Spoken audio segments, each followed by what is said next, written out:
కిరణ్ గారిని బహుమానంగా సత్కరించారు.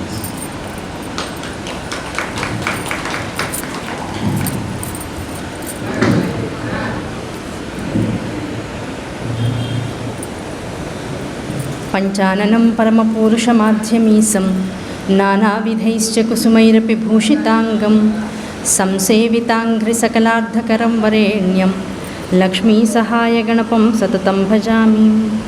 అరుణాం కరుణాతరంగితాక్షీం ధృతపాశాంకుశపుష్పబాణచాపాం అణిమాదిభిరావృతాం మయూఖైః అహమిత్యేవ విభావయేద్భవానీం. బిందుత్రికోణవసుకోణదసారయుగ్మన్వస్త్రనాగదళ షోడశపత్రయుక్తవృత్తత్రయం చ ధరణీసదనత్రయం చ శ్రీచక్రరాజ ఉదితః పరదేవతాయాః. గురుర్బ్రహ్మా గురుర్విష్ణుర్గురుర్దేవో మహేశ్వరः గురుస్సాక్షాత్ పరబ్రహ్మ తస్మై శ్రీగురవే నమః. శృతిస్మృతిపురాణానాం ఆలయం కరుణాలయం నమామి భగవత్పాదశంకరం లోకశంకరం.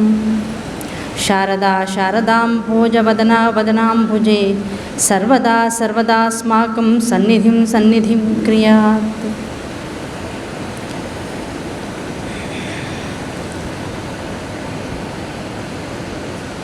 అజ్ఞానాం జాహ్నవీతీర్థం విద్యాతీర్థం వివేకినం సర్వేషాం సుఖదం తీర్థం భారతీతీర్థమాశ్రయే.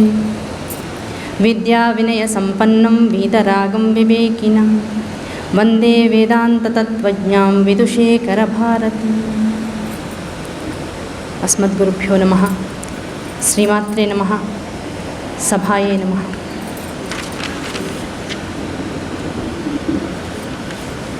శివపురాణాంతర్గతంగా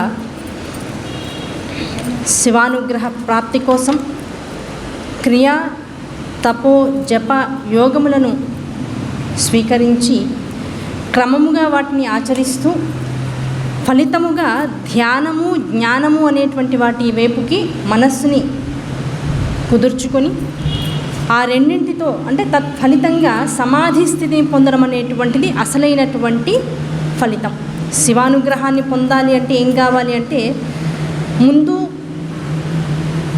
క్రియ, చేతులతో మనకున్నటువంటి కరచరణాదులతో మనస్సుతో వాక్కుతో భగవంతుణ్ణి పట్టుకునేటువంటి ప్రయత్నం చేస్తూ పోవాలి.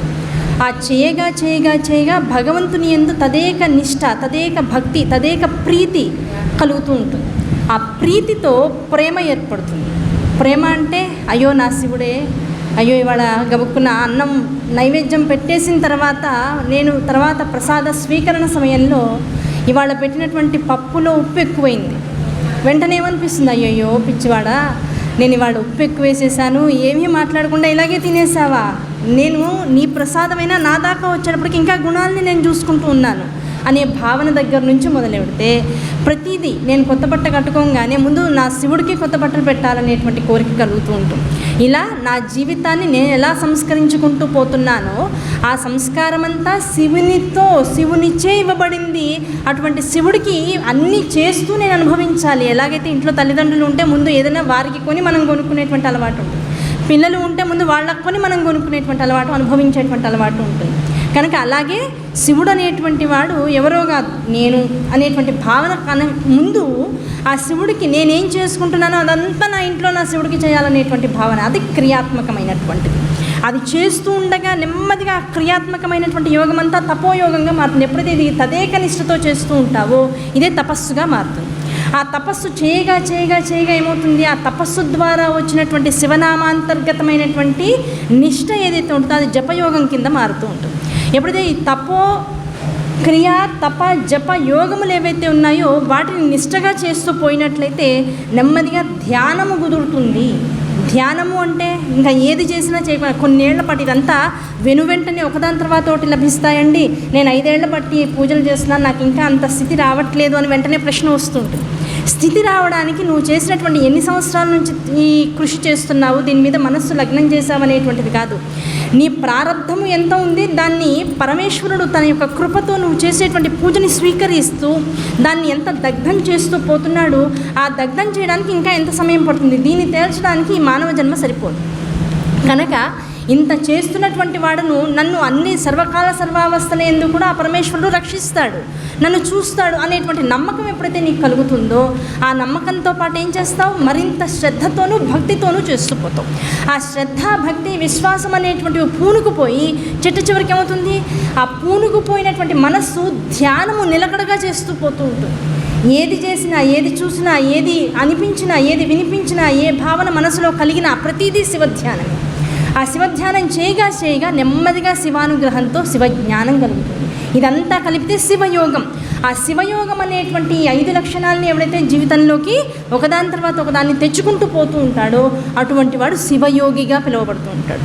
ఆ శివయోగికి చిట్ట చివరి స్థితి ఏమిటి, ఏ నామాన్నైతే ముందు క్రియాత్మకంగా చేశాడో, తర్వాత జపించాడో, దాన్ని తప్పించాడో దానికోసం, అటువంటి వాడు ధ్యానంలో ఆ నామము యందు మనస్సుని నిబడీకృతం చేశాడో, ఏ మనస్సు అయితే చివరికి జ్ఞానాన్ని పొందడం కోసం ఉర్రూతలుగుతుందో ఆ మనస్సు జ్ఞానముని పొందిన తర్వాత ఎటువంటి అలజడి లేనటువంటి తటాకము వలె స్థిరచిత్తాన్ని పొందుతుంది. మనస్సు ఎటువంటి అలజడులు లేకుండా స్థిరత్వాన్ని పొందింది అంటే అదే సమాధి స్థితి. అటువంటి సమాధి స్థితి పొందడం కోసమే నీకు మెట్లన్నీ కూడా. ఆ మెట్లన్నీ ఎక్కిన తర్వాత కలిగేటువంటిది ఏమిటి, ఆ సమాధి స్థితిలో నువ్వు శివుడుగా ఎరుగుతావు. నీలోనే ఉన్నాడయ్యా అసలు శివుడు. ఎక్కడో నేను ఇన్నాళ్ళు బయట చూస్తున్నాను, నా శివుడు నా శివుడు నా శివుడు అనుకుంటూ ప్రపంచమంతా శివుడిని వెతుకుతూ పోతున్నాను. కానీ నాకు తెలియదేమిటి, ప్రపంచమంతా శివుడి కోసం వెతుకుతున్న నాకు కనపడుతుందంతా శివుడు అనేటువంటి ధ్యాస కనపడలా. తీరా ఆ ధ్యాస వచ్చిన తర్వాత కనపడుతుందంతా శివుడు అనేటువంటి తపస్సు, ధ్యానం ఎప్పుడైతే నాలో పెరిగిందో మనసు స్థిరత్వాన్ని పొందింది. వెతుకులాట ఆగిపోయింది కదా. ఇంతసేపు నగ కనపడట్లేదని వెతుకుతున్నా, ఆ నగ కోసం అన్ని చోట్ల వెతికా, నగ కనపడలా, బయటికి వెళ్ళా, బుద్ధి స్థిరం లేదు, మనసు చంచలమైపోతుంది. ఎన్ని పనులు చేసినా నగ మీదే ఉంది మనస్సు. అన్ని పనుల్లోనూ సాయంకాలం దాకా మనస్సు చంచలంగా కొట్టుకొని కొన్ని గంటల పాటు బాధపడ్డాక ఇంటికి వెళ్ళాక మళ్ళీ వెతుక్కుంటే నగ దొరికింది. ఇప్పుడు ఏమైంది, అంత చంచలత్వము స్థిరత్వాన్ని పొందేస్తుంది. బుద్ధి ఆనందాన్ని పొందుతుంది. ఆనందంలో ఇంకా ఏ ఆలోచన లేదు. బాబాయ్ పొద్దున్న నుంచి అలసిపోయాను, ఈ అలసటలోంచి మనస్సుని ప్రశాంతంగా ముందు ఏది ఆలోచించకుండా కాసేపు కూర్చోవాలంటాం, టెన్షన్ ఫ్రీ. ఆ టెన్షన్ ఫ్రీలో కూర్చున్నాక ఇంకా ఏ ఆలోచన లేదు. అమ్మయ్య ఇంకా అది దొరికిందన్న ఆనందము లేదు, ఇంతసేపు దొరకలేదన్న బాధ పోయింది. దాంతోపాటు ఇంకా ముందు నేను దేనికోసమో వెతకక్కర్లేదనేటువంటి ఒక స్థిరత్వం నా లోపలికి వచ్చింది. ఆ స్థిరత్వం ఎప్పుడైతే వచ్చిందో ఆ స్థిరత్వం పొందడమే అసలు సమాధి స్థితి. ఇన్నాళ్ళు బయట వెతికా, ఇప్పుడు ఎక్కడుంది ఆ స్థిరత్వం? ఏది బయట దొరకలేదో ఆ స్థిరత్వం అన్ని చోట్ల బయట ఉందో దాన్ని తెలుసుకొచ్చేటప్పటికల్లా నేను ఆ స్థిరత్వాన్ని అనుభవిస్తూ స్థిరత్వంలో నన్ను నేను ఆనంద స్థితిలో పొందుతున్నాను. ఎప్పుడైతే ఆనంద స్థితిలో నన్ను నేను పొందుతున్నానో ఇప్పుడు ఆ స్థిరత్వమే శివుడు అనే భావంతో ఉన్నట్లయితే ఇప్పుడు ఆ శివుడు ఎక్కడున్నాడు, నాలోనే స్థిరముగా ఉన్నాడు. ఆ స్థిరముగా ఉన్నటువంటి శివుణ్ణి తెలుసుకోవడం కోసం ఎన్ని జన్మలు పట్టిందో, అన్ని జన్మల్లో ఏమైపోయింది, చక్రంలో తిప్పబడుతూ ఉన్నాను. పుట్టుక మరణం అనేటువంటి చక్రంలో, సంసార చక్రంలో తిరుగుతూ ఈ సంసార విషయాల్లో చిక్కుకుపోతూ ఈ శివయోగ క్రమాన్ని నెమ్మదిగా ఎన్ని జన్మల నుంచి చేస్తున్నాను, ఈ జన్మకి నామయోగం అనే దాన్ని తీసుకున్నాను. ఆ నామయోగంలో 10 మందితో విషయాన్ని పంచుకునేటువంటి ఆసక్తి కలుగుతుంది. అది ఆసక్తి కలిగిన ప్రతిసారి ఏం జరుగుతుంది, చెప్పిన దాన్ని, చెప్పబడుతున్న విషయాన్ని వినబడుతున్నటువంటి చెవులతో పాటు ఈ 2 చెవులు కూడా ఏకీకృతమై వింటూ ఉన్నాయి. ఇప్పుడు ఏమైపోయింది, చెప్పబడుతున్నటువంటిది తెలుసుకున్నటువంటిది కాదు, అంతరాంతరాలలో భగవన్ నిర్ణయంగా ఉన్నటువంటిది ఆత్మజ్ఞానముగా వికసించింది. ఆత్మచ్చే బయటికి వెడలగక్కబడుతూ ఉన్నది. ఆ వెడలగక్కబడుతున్నటువంటిది ఏ ఆత్మనైతే ఆభరణం చేసుకుని ఈ శరీరము అవతరించి ఉందో ఆ శరీరము కూడా ఆత్మకి లోబడి ఉన్నటువంటి విషయాన్ని స్వీకరిస్తూ పోతుంది. ఎప్పుడైతే ఈ నామయోగము ఈ వినబడుతున్నటువంటి ప్రతి విషయాన్ని గ్రహించడంలో ఆనందాన్ని పొందుతుందో, నామయోగము ద్వారా ఈ శరీరము, మనస్సు, బుద్ధి, అహంకారం అన్నీ కూడా స్థిరత్వాన్ని పొందుతున్నాయో అప్పుడు ప్రతి విషయాన్ని వింటున్నటువంటి ఈ దేహము, లోపల ఇంద్రియాలు, అహంకారము ప్రశ్నించుకుంటూ ఉంటుంది. ఇప్పుడు నేను చెప్పినటువంటిది నాలోంచి వచ్చినటువంటి ఈ శబ్దము ఈ జీవుడు అనేటువంటి వాడు పంచేంద్రియాలతో, కర్మేంద్రియాలతో, జ్ఞానేంద్రియాలతో చేస్తున్నాడా నిష్టగా, మనసుతో ఏకీకృతం అవుతున్నాడా లేదా, బుద్ధి నిశ్చలంగా ఉందా లేదా, ఇవన్నీ చెప్పడం వరకేనా, ఏమన్నా ఆచరణ ఉందా? చెప్పగా ఈ నామయోగం ఒకదాన్ని తదేక నిష్టతో చెప్తూ ఉంటే కొన్నాళ్ళకి ఏమవుతుంది, ఆ విషయంగా మనం మారిపోయేటువంటి అవకాశం ఉంటుంది. ఒక నామాన్ని తదేక నిష్ఠతో జపిస్తూ పోతే కొన్నాళ్ళకి ఆ నామాంతర్గతంగా ఉన్నటువంటి తత్వంగా మనం మారేటువంటి అవకాశం మనకి భగవద్ అనుగ్రహంగా లభిస్తూ ఉంటుంది. కనుక ప్రతిదాన్ని ఒక నిష్ఠగా, ఒక యోగంతో, ఒక తపస్సుగా కనుక చేసినట్లయితే ప్రతిదీ కూడా ఆనందాన్ని ఇస్తూ ఉంటుంది. అటువంటి ఆనంద స్వరూపుడు శివుడు. ఇప్పుడు ఆనందం ఎక్కడుంది? నాలోనే ఉంది. నేను ఆనంద స్వరూపుణ్ణి. ఆనందం వెతుక్కుంటున్నానే తప్ప అనుభవించేటువంటి స్థితి ఇంకా నాకు రాలేదు. ఆ ఆనందాన్ని వెతుక్కునేటువంటి క్రమంలో ఈ 5 మెట్లని ఎక్కుతూ పోతూ ఉంటే ఎన్ని జన్మలు పట్టిందండి? ఏమో లెక్కలేనన్ని జన్మలు పట్టింది. ఈ జన్మలో ఈ స్థితిలో ఉన్న ఇలా నన్ను ఉద్ధరిస్తూ నేననేటువంటి అహంకారం ఈ దేహాన్ని ఆక్రమించి ఉందో, ఆ మనస్సు, చిత్తము, బుద్ధి అనేటువంటి నన్ను అంతా మొత్తం ప్రత్యేకించి నేను అనేటువంటి భావంతో నిబిడీకృతమైపోయిందో, ఆ నేనులోంచి ఉన్నదంతా శివం అనేటువంటి స్థితికి నేను ఎదిగేటువంటి అనుగ్రహాన్ని ఏ జన్మకైనా ఇవ్వని. ఈ జన్మలు ఈ దేహాన్ని అంటిపెట్టుకున్నటువంటి బంధాలకి ఇది పోయిన తర్వాత నేను పోయానని వీడికి తెలీదు. పుట్టక ముందు దాకా పుడతానని తెలీదు. పుట్టాక ఇంతకు ముందే ఉంటో వీడికి తెలీదు. అంతా మాయే. ఇప్పుడు పుట్టే ముందు దాకా నేను ఎవరో నాకు తెలియదు. ఎప్పుడు పోతానో నాకు తెలియదు. ఈ పుట్టినప్పటి నుంచి ఉన్నంతవరకు మరుక్షణం ఏం జరుగుతుందో నాకు తెలియదు. ఈ తెలియనటువంటి జీవితాన్ని శోధించే కన్నా ఈ జన్మలన్నీ, ఈ జీవితం అంతా, ప్రతి క్షణము, ప్రతి కాలము, అందులో ఉండేటువంటి ప్రతి అణువు కూడా పరమేశ్వరకృతమైనప్పుడు నేను దాని గురించి ఎందుకు ఆలోచించాలి? ఆయన అనుగ్రహంగా, ఆయన ఫలంగా, ఆయన ప్రసాదంగా స్వీకరిస్తే సరిపోతుంది కదా. పదార్థంగా స్వీకరించినంతసేపు ఎప్పుడే ఉంటో, రేపే ఉంటో, అయ్యో మరుక్షణమే ఉంటో అని భయం వేస్తూ ఉంటుంది. అదే ప్రసాదంగా మారింది. ఎలా ఉన్నా సరే కళ్ళు మూసుకుని లోపల పడేసుకుంటాం. గుళ్ళో ప్రసాదం ఇచ్చారు, ఏం చేస్తాం? ఇది ఏం ప్రసాదం, ఇందులో ఏం వేశారు, నేను వదిలేసినవి ఏమన్నా ఉన్నాయా, అయ్యో కాశీలో వదిలేసాను, అదేమీ లేదు. ప్రసాదం చేతిలో పడింది. అది నీ కోరికతోనో, నీ మనస్సు యొక్క ఆంతరంగికమైనటువంటి ఒక సంకల్పంతోనో నీ చేతిలోకి రాలా, భగవద్ అనుగ్రహంతో నీ చేతిలోకి వచ్చింది. యథాలాపంగా నోట్లో వేసేసుకోవాలంతే. కాలము, జన్మ అనేటువంటిది కూడా అంతే, భగవద్ అనుగ్రహమే. ఎక్కడ నిన్ను అనుగ్రహించదలుచుకున్నాడు, అందుకోసమే ఈ జన్మ త్వరగా ఇంకో జన్మ వైపుకు పరుగులెడుతోంది. అయ్యో కాలం హరించుకుపోతుంది, మరణం ఆసనం అవుతుంది, అప్పుడే తెల్ల జుట్టు వచ్చేసింది, కళ్ళు సగం కనపడడం మానేసే, ఇవన్నీ బాధలు ఎందుకు నీకు? కోటి తన ఉన్నటువంటి స్థితి నుంచి ఎప్పుడైతే డిక్రీజ్ అంటే తన యొక్క శక్తిని తగ్గించుకుంటూ పోతుందో అసలు శక్తి లోపల పెరుగుతుందని అర్థం చేసుకో. బాహ్యమైనటువంటి వ్యాపకాలు తగ్గిన కొద్దీ అంతర్ముఖమయ్యేటువంటి శక్తి నీలో పెరుగుతూ ఉంటుంది. అంతర్ముఖమయ్యే శక్తి ఎప్పుడైతే నీలో పెద్దగా కళ్ళు కనపడట్లేదండి, ఇదివరకు అక్షరాలు బాగా కనబడేవి, ఇప్పుడు పుస్తకాలు చదువుదామన్న అక్షరాలు కనపడట్లేదు. వెంటనే ఏం చేస్తాం? ఇప్పుడు ఉన్నటువంటి టెక్నాలజీకి కళ్ళజోడు పెట్టుకుంటాం. ఆ కళ్ళజోడు ద్వారా ఉన్నదాన్ని స్వీకరించే ప్రయత్నం కాస్త ఈజీగా చేస్తుంటాం. కానీ ఆలోచించి విచారణ చేయాల్సింది ఏంటంటే, ఈ కళ్ళకు ఉన్నటువంటి శక్తి ఇదివరకులా ఇప్పుడు ఎందుకు లేదు? దాని శక్తి ఎందుకు తగ్గుతుంది? ఇంతసేపు చూసిన ప్రపంచం చాలరా, ఇంకా ఏం చూస్తావు? పోనీ ఇన్నేళ్ల పాటు చూసి ఏం గ్రహించావు? నన్ను ఎక్కడన్నా చూడగలిగావా? నేను ఫలానా చోటు ఉన్నానని గ్రహించగలిగావా? ఈ రెండూ లేనప్పుడు ఇంకా కళ్ళు ఎంతసేపు ఇంకా నీకు ఇదివరకులానే పనిచేయాలి. అవి తగ్గుతూ ఉంటే ఇప్పుడు ఏం చేస్తావు? కనపడని దానికోసం కళ్ళు చిన్నవి చేసి వెతుకుతావు. నువ్వు భౌతికంగా ఈ స్థూల శరీరంతో ఉన్నావు కనుక సూక్ష్మంగా ఉన్న నేను నీకు కనబడట్లా. సూక్ష్మంగా ఉన్న నన్ను తెలుసుకోవాలంటే నువ్వేం చేయాలి? నీ చూపు కూడా సూక్ష్మం అవ్వాలి. అన్నీ తన యొక్క శక్తిని కోల్పోతూ ఉంటాయి. వృద్ధాప్యం అంటే మనం అనుకుంటాం, అయ్యయ్యో యవ్వనం సడలిపోతుందండి, కౌమారం యవ్వనం అన్నీ కూడా దాటిపోతున్నాము, ఇంకా వచ్చేది మరణం అని భయపడతావు. వచ్చేది మరణం కాదు, భగవంతుణ్ణి తెలుసుకోవడం కోసం నువ్వు వేసేటువంటి అడుగుల పరంపరలో ఆ తత్వానికి దగ్గరవుతూ ఉన్నావు. అందుకని కొన్ని శక్తులు నీలో నశిస్తూ తగ్గుతూ ఉంటాయి. ఆ తగ్గేటువంటివి కూడా శివస్వరూపమే అని నమస్కరించుకుంటూ, అబ్బాయి వాళ్ళ నుంచి ప్రపంచాన్ని ఎక్కువ చూడాల్సిన అవసరం లేదు, పుస్తక జ్ఞానాన్ని గ్రహించాల్సిన అవసరం లేదు, భగవంతుడు లోపల ఏది పలికిస్తే, ఏది మాట్లాడితే, ఏ రచనాశక్తి నాలో పెంచితే దాన్ని అవధరించుకుని నోట్లోంచి ఒక మాట వస్తుంది తప్ప దీనికోసం నేను దేని యందు కూడా ఆధారపడాల్సినటువంటి అవసరం లేదనేటువంటి స్థితిప్రజ్ఞత నీకు వచ్చినట్లయితే ఈ శక్తి విహీనత్వం అనేటువంటిది అసలైన శక్తి వైపుకు చేసేటువంటి ప్రయాణం లాంటిది మాత్రమే. అది గ్రహించగలిగినట్లయితే శక్తి ఉన్నా ఇప్పుడు ఏమనిపిస్తుంది? 48 ఏళ్ళు వచ్చేటప్పటికల్లా అబ్బా మెడకాయ నొప్పులు, కాళ్ళు నొప్పులు, చేతుల నొప్పులు. భగవంతుడు వెంటనే అడుగుతాడు, ఒరే పిచ్చివాడా, ఇవేమీ లేనప్పుడు నన్ను గుర్తించావా? ఇవేమీ లేనప్పుడు నన్ను గ్రహించావా? అప్పుడు లోక వ్యవహారాల్లో పడిపోయావు, అబ్బో నా అంతటి వాళ్ళు లేడు అనుకున్నావు. నొప్పులు వస్తున్నాయి, ఇప్పుడేం చేస్తున్నావు? ఇప్పుడున్నా పోనీ దేవుడా నాకు నొప్పులు వస్తున్నాయి అనుకుంటున్నావా? ఈ నొప్పుల్నే భావిస్తున్నావు, నొప్పుల్నే జపిస్తున్నావు, దాంతో నొప్పులే ఎక్కువ అవుతున్నాయి. నువ్వు దేన్ని పట్టుకుంటే అది ఎక్కువ అవుతుంది, అది గ్రహించు.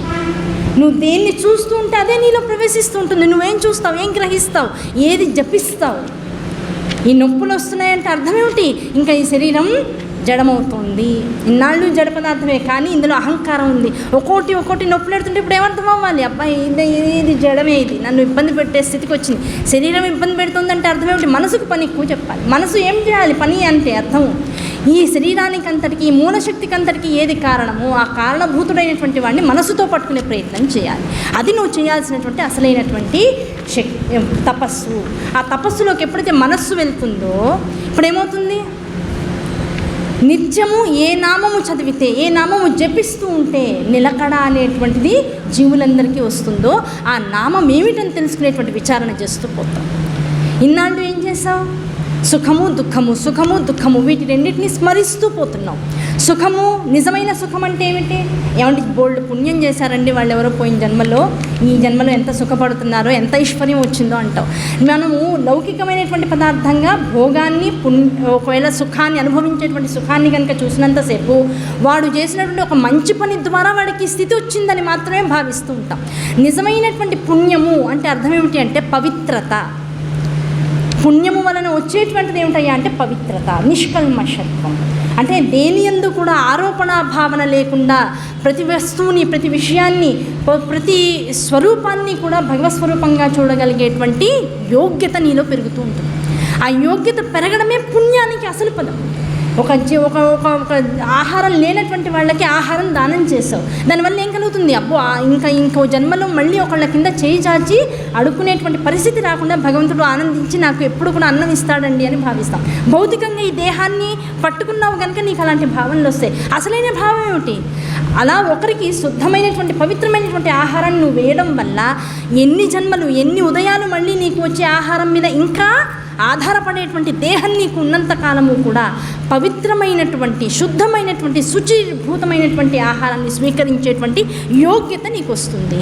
ఆ భావన ఎప్పుడైతే నీకు వస్తుందో, ధనాన్ని దానం చేసావు, ఆ ధనాన్ని దానం చేసినప్పుడు ఏం కలుగుతుంది? అధర్మ భూయిష్టం, అధర్మంతో కూడుకున్నటువంటి ధనము నీ ఇంట ప్రవేశించకుండా పవిత్రము అనేటువంటిది ఎప్పుడు కూడా నిన్ను ఆవరించి ఉంటుంది. ఆ పవిత్రత నిన్ను చెడగొట్టకుండా ఉంటుంది.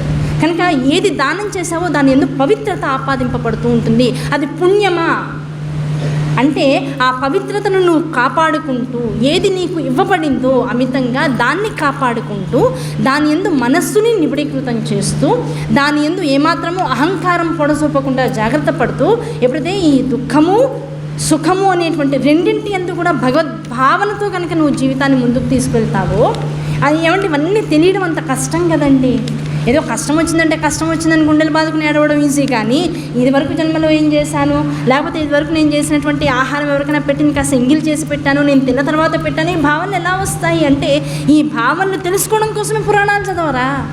పురాణాలు కనీసం ఎవరన్నా చెబుతుంటే వినరా? వింటే అప్పుడు నీకేం తెలుస్తుంది? ఈ భావన నేను పెట్టకపోతే యాచిస్తూ ఉంటాను. యాచన లేదు, సుఖం ఏదైతే నేను కోరుకుంటున్నానో ఆ సుఖస్థానంలో నేను కోరుకున్నటువంటి దుఃఖాలు వస్తూ ఉన్నాయి. కారణం ఏమిటి? ఎవరు ఏది కోరుకున్నారో దాని విపరీత స్థితిలో నేను వాళ్ళకి దానం చేస్తూ పోయాను. శుభ్రమైనటువంటి ఆహారం ఇవ్వాల, శుభ్రమైనటువంటి సలహా ఇవ్వాల, పవిత్రమైనటువంటి ఆలోచన ఒకళ్ళ పట్ల చేయాల, దాంతో ఏమవుతుంది? మలభూయిష్టమైనటువంటి స్థితిలో ఇవాళ నా యొక్క ఆలోచనలు, నా యొక్క దేహము, నా యొక్క మాటలు ఉండడం వల్ల, ఆ మాట వల్ల, ఆలోచన వల్ల, మనస్సు వల్ల కనపడేవి, వినపడేవి అన్నీ కూడా దుఃఖాన్ని కలిగించేవిగా మారుతూ ఉన్నాయి. ఇప్పుడు ఏమైపోయింది? సుఖము దుఃఖము అనేటువంటి ఇప్పుడు ఎందులోంచి వచ్చాయి? పవిత్రత అపవిత్రత అనేటువంటి రెండు విధానాల్లోంచి మాత్రమే వచ్చాయి. కనుక ఏమంటే అపవిత్రంగా చేసిన వాటి నుంచి దుఃఖాలు వస్తే మరి అపవిత్రతని పవిత్రంగా ఎలా మార్చుకోవాలి? అందుకనే శివుడు ఎక్కడ ఉంటాడండి? మనందరికీ అపవిత్రం అనిపించేటువంటి శ్మశానంలో ఉంటాడండి. మరి శ్మశానంలో ఉండేటువంటి అపవిత్ర స్థానంలో ఉండేటువంటి శివుణ్ణి కొలిస్తే ఏమవుతుందండి? అంతా పవిత్రత ఏదైతే జగత్తులో ఉందో, ఏదైతే శుభం ఉందో, ఏదైతే మంగళం ఉందో, ఏదైతే ఆనందం ఉందో, ఏదైతే మొత్తం జగత్తునంతా నిర్దేశించగలిగేటువంటి శక్తి చైతన్యం ఉందో అదంతా శివనామంలో. ఆ శివుణ్ణి కొలుస్తూ ఆ శివనామాన్ని జపిస్తూ ఉంటే ఏమవుతుంది? నీలో ఉన్నటువంటి అమంగళాలన్నింటినీ తీసివేస్తున్నాడు. అంటే అర్థం ఏమిటి? ఆయన ఎక్కడ ఉంటే అది మంగళస్థానమే. ఆయన శ్మశానంలో ఉంటున్నాడు అంటే అర్థం ఏమిటి? దానికి నువ్వు భయపడతావు. ఆ శ్మశాన స్థానము అని ఆ మరుభూమిని చూడగానే భయపడతావు. ఆ భయాన్ని నీకు ఆ స్థాయి నుంచి తీసివేయడం కోసం నేను అక్కడ ఉన్నానని ఉంటున్నాడు. అంటే ఆయన ఎక్కడ ఉంటే అక్కడ మంగళకరమైనటువంటిదే కైలాసంగానే భాసిస్తూ ఉంటుంది. కనుక శివుడు ఉన్నటువంటి చోట అమంగళకరము కాదు, శివుడు ఉన్నాడు అంటే అది మంగళకరము అని అర్థం. కనుక ఇప్పుడు ఏమవుతుంది, ఏది నీకు దుఃఖస్థానమో, ఏది నీకు బాధని కలిగిస్తుందో ఆ బాధని కలిగించే చోట ఇప్పుడు నువ్వు ఎవరిని ప్రతిష్ఠించుకోవాలి, శివుణ్ణి ప్రతిష్ఠించుకుంటూ పోవాలి. ఏమంటే శివుణ్ణి మనసులో ప్రతిష్ఠించుకుంటే ఇప్పుడు ఏమైంది, దుఃఖస్థానంలో ఏ మనస్సు అయితే బాధపడుతుందో, ఏ శరీరం అయితే రుగ్మతలకి ఇబ్బంది పడుతుందో, ఏ క్లేశములైతే నువ్వు అనుభవిస్తూ ఇబ్బంది పడుతున్నావో వాటన్నింటి స్థానంలో శుభకరుడైనటువంటి శివుడు ప్రతిష్ఠింపబడి ఆయన ద్వారా ఈ అశుభములన్నీ కూడా శుభములుగా మారిపోతున్నాయి, దుఃఖములన్నీ సుఖములుగా మారిపోతున్నాయి, అపవిత్రములన్నీ కూడా పవిత్రములుగా మారిపోతున్నాయి. ఆ భావన రావాలి. ఆ భావన వచ్చి ఎప్పుడైతే ఈ క్రియా తప జపయోగాది సాధనలు చేసి చేసి చేసి అబ్బాయి ఈ జనన మరణ చట్రాలు దాటుకుని ఉన్నటువంటి ఇబ్బందులు కూడా భగవంతుడు నన్ను బాగు చేయడానికే ఇచ్చాడనేటువంటి భావన ఏ రోజైతే నా మనసులోకి స్థిరంగా ఉంటుందో ఇంకా తర్వాత నా జీవితంలో ఇది కష్టం అనుకునేటువంటి స్థితి నాకు భగవంతుడు రానివ్వడు. ఈ నమ్మకం ఎవరిలో అయితే అమితంగా ఉంటుందో, ఎవరిలో అమితంగా ఉంటుందో అటువంటి వాడిని రక్షించి తీరుతాడు. అయ్యో వీడు నన్ను ఇంత నమ్ముతున్నారా, ఏ బాధ వచ్చినా అయ్యో శివుడు నన్ను బాగు చేస్తున్నాడు, నాకున్న పాప బాధ ఏదో ఎవరినో కొట్టుంటాను, ఒక గోవు మీద గబుక్కుని చెయ్యేసి అవతలకి నొక్కుంటాను, మెడకాయ నొప్పి పెడుతాను, అవునా కదా. ఎవరో ఏదో పని చేస్తూ ఉంటే గబుక్కుని నేను అక్కడ సర్ఫేస్ కడుగుతుంటే వాళ్ళు వచ్చి గబుక్కుని నేను కడుగుతున్న ఇంట్లోనే కాలు జారి పడిపోయారు. కర్మలు ఇన్ని అని చెప్పడానికి ఏముంది గృహస్థాశ్రమ ధర్మంలో. వాళ్ళు కాలు జారి పడ్డ కారణంగా వాళ్ళు నేను నడుము నొప్పితో బాధపడుతున్నాను. ఈ బాధలన్నీ ఎందుకు, అప్పుడు తెలిసి తెలియక చేసినటువంటి పాపాలు ఏవైతే దుఃఖాన్ని అవతల వాళ్ళకి కలిగించాయో ఆ దుఃఖాన్ని అవతల వాళ్ళు అనుభవించినటువంటి స్థితిలో అది ఏం చేశానో మర్చిపోయి ఆ దేహాన్ని ఆ స్థితిని వదిలేసి ఇంకో దేహాన్ని పట్టుకున్నాను కనుక నా ప్రారంధ కర్మవశాత్తు ఇప్పుడు ఈ దేహంతో ఆ తెలిసి తెలియకుండా చేసినటువంటి పాపకర్మల్ని అనుభవించాల్సిందే, నొప్పుల రూపంలో రుగ్మతల రూపంలో అవి అనుభవిస్తూ మళ్ళీ ఈ దేహం ఎందుకు ఇచ్చాడు, ఇవన్నీ అనుభవించేసే ఈ దేహంతో నువ్వు పొందవలసినటువంటి శివజ్ఞానాన్ని ఇక్కడ ఏదో ఒక గురు సహాయంతో నువ్వు పొందేటువంటి అనుగ్రహాన్ని కూడా ఇస్తాను. ఆ అనుగ్రహాన్ని స్వీకరిస్తూ రుగ్మతల్ని బాధల్ని కూడా శివకృపగా స్వీకరిస్తూ అడుగు ముందుకు వేసి నీకున్నటువంటి దేహాన్ని మరికాస్త వినియోగించుకుంటూ కనుక శివయోగాన్ని శివజ్ఞానాన్ని పొందే ప్రయత్నం చేసినట్లయితే నీ జీవితం సఫలమవుతుంది. ఇక్కడి నుంచి ఇంకో జన్మ, ఇంకో జీవితం, ఇంకో బట్ట కట్టే లోపల ఇంకొక మెట్టు ఎక్కి ఆ మెట్టు ద్వారా ఇంకొక పై స్థాయి జ్ఞానాన్ని ఇంకాస్త పొందగలిగేటువంటి అవకాశం నీకు సందేహం. జ్ఞానంలో కూడా స్థాయి, కింద స్థాయి, పై స్థాయి ఉంటాయా అండి? వెంటనే డౌట్ వస్తుంది. జ్ఞానం ఒకటే రూపం, జ్ఞానం ఒకటే రూపం. ఆ రూపాన్ని మనకున్నటువంటి బుద్ధి అనుసారంగా మనం గ్రహించగలుగుతూ ఉంటాం. ఆ బుద్ధి ఈ జన్మకి నాకున్న బాధలు శివుడివే, నాకున్నటువంటి ఆనందాలు శివుడే ఇచ్చాడు, ఈ శరీరము శివుడే, అంతా శివుడే, ఆ శివుడుగా ఉన్నటువంటి ప్రపంచాన్ని నేను చూడగలుగుతున్నాను, చూసే ప్రయత్నం చేస్తున్నాను అనేటువంటి స్థితి ఈ జన్మకి ఈ జీవుడికి రావడం దీనికి తగ్గటువంటి జ్ఞానం. కానీ జ్ఞానస్థితి ఇదేనా? ఇంతకు మించిన స్థితి. ఆ స్థితిని పొందాలంటే దీనికి ఉద్ధరణ కావాలి. ఉద్ధరణ కావాలి అంటే ఈ దేహంతో కుదరదు. దీని ప్రార్థవశాత్ ఇది ఇంతవరకే దీనికి ఉండేటువంటి శక్తి. ఈ శక్తిని మించి దీనికి శక్తి రావాలి. దగ్ధం భగవంతుడు వెంటనే పంచభూతాల్లో కలిపేస్తాడు. కలిపేసి దీనికి ఏ జ్ఞానమైతే నువ్వు గడించవలసి ఉందో ఆ జ్ఞానానికి తగినటువంటి దేహాన్ని ఆ జన్మలో ఇచ్చి కూర్చోబెడతాడు. అప్పుడేమవుతుంది, కష్టాలు వస్తున్నాయి, సుఖాలు వస్తున్నాయి, అన్నీ వస్తున్నాయి.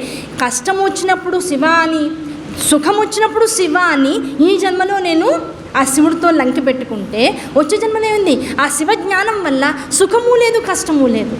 అసలు ఉన్నదే శివుడు కదా. ఈ సుఖ దుఃఖాలన్నీ కూడా కాలము యొక్క గతులు కదా, కాలాన్ని పట్టించుకోవడం ఎందుకు, కాలస్వరూపుడైన శివుడు నా ఎదుర్కొండా ఉండగా అనేటువంటి జ్ఞానసిద్ధి కలుగుతుంది. ఆ జ్ఞానసిద్ధి కలిగేటువంటి స్థితి ఎప్పుడైతే నీకు అనుభవంలోకి వస్తుందో అప్పుడు ఈ దేహము దగ్ధమైన శివుడికి ఒక అద్భుతమైనటువంటి మంగళహారతి పలికినటువంటి స్థితి వచ్చేస్తుంటుంది. దీనికి కష్టం వస్తే అయ్యా బయట ఎక్కడో ఉన్నటువంటి నీళ్లతో అభిషేకం కాదు, శివుడు నాలోంచి వచ్చేటువంటి నీళ్లతో అభిషేకం చేయించుకోదలుచుకున్నాడు. అందుకని దుఃఖం రూపంలో నా కళ్ళలోంచి నీళ్ళు వస్తున్నాయి అనేటువంటి భావన వస్తుంది. అంతే తప్ప నన్ను ఎవరో బాధ పెట్టారు, నాకేదో కష్టం వచ్చింది, నాకేదో నొప్పి వచ్చింది కనుక ఏడుస్తున్నానే భావన నీలో ఉండదు. ఆ ఏడుపు స్థితి నుంచి శివాభిషేకం చేయగలిగేటువంటి అదృష్టం ఈ రెండు కళ్ళకి నాకు ఇచ్చాడు. లోపల నుంచి ఉండేటువంటి ఆ రసోపేతమైనటువంటి మూలాధార చక్రం నుంచి పైన బ్రహ్మరంధ్రం దాకా ఏ కౌళిని స్వరూపం కులసుందరిగా నాలో ప్రవహిస్తోందో ఆ కులసుందరి ఏం చేస్తుంది, వేరే వేరే స్థానాల్లోకి వేరే వేరే విషయాల్లోకి ఆ రసోపేతమైనటువంటి విషయాన్ని ప్రయాణం చేయించకుండా శివాభిషేకం చేయడం కోసం నా కళ్ళల్లోంచి 2 నీటి బిందువులుగా బయటికి తీసుకొచ్చింది. ఆ 2 నీటి బిందువులతో శివ విగ్రహం, శివలింగం చూడగానే నా కళ్ళు చెమ్మగిల్లాయి. అది బాధ తలుచుకునని బాహ్యంగా అందరూ అనుకుంటున్నారు. కాదు, ఈ నీళ్లు బయట అందరి ముందు ఏడిస్తే వృధా పోతున్నాయి, శివుడు ముందు ఏడిస్తే ఆయనకు అభిషేక జలంగా మారిపోతున్నాయి. నా ఎదురుకుండా చిన్న శివలింగం ఉంది, ఆ శివుడిని చూస్తుంటే కళ్ళల్లోకి నీళ్లు వచ్చాయి. ఆ నీళ్లు శివుడి మీద పడుతున్నాయా, శివుడు నీళ్ళల్లో ఉన్నాడా, అసలు జలాంతర్గతంగా ఉన్నటువంటి శివుడు నా ఎదురుకుండా ఉన్నాడా, కళ్ళల్లో ఉన్న నీళ్లల్లోంచి ప్రతిబింబాన్ని చూస్తుంటే ఇప్పుడు నేనేమవుతున్నాను, శివుడికి అభిషేకం కన్నీళ్లతో చేసినటువంటి వాడిగా మారిపోతుంది. అంత భావన ఎప్పుడైతే నాలోకి వచ్చిందో ఇప్పుడు ఏమైంది, సుఖము దుఃఖము అనేటువంటి 2 భావనలు కూడా శివప్రీతి కోసమే, శివ అర్చన కోసమే మార్చుకునేటువంటి చైతన్యం నాలో పెరుగుతూ వచ్చింది. ఆ చైతన్య స్థితిని పెంచుకుంటూ పోవడమే జన్మల యొక్క అసలైనటువంటి సార్థకత.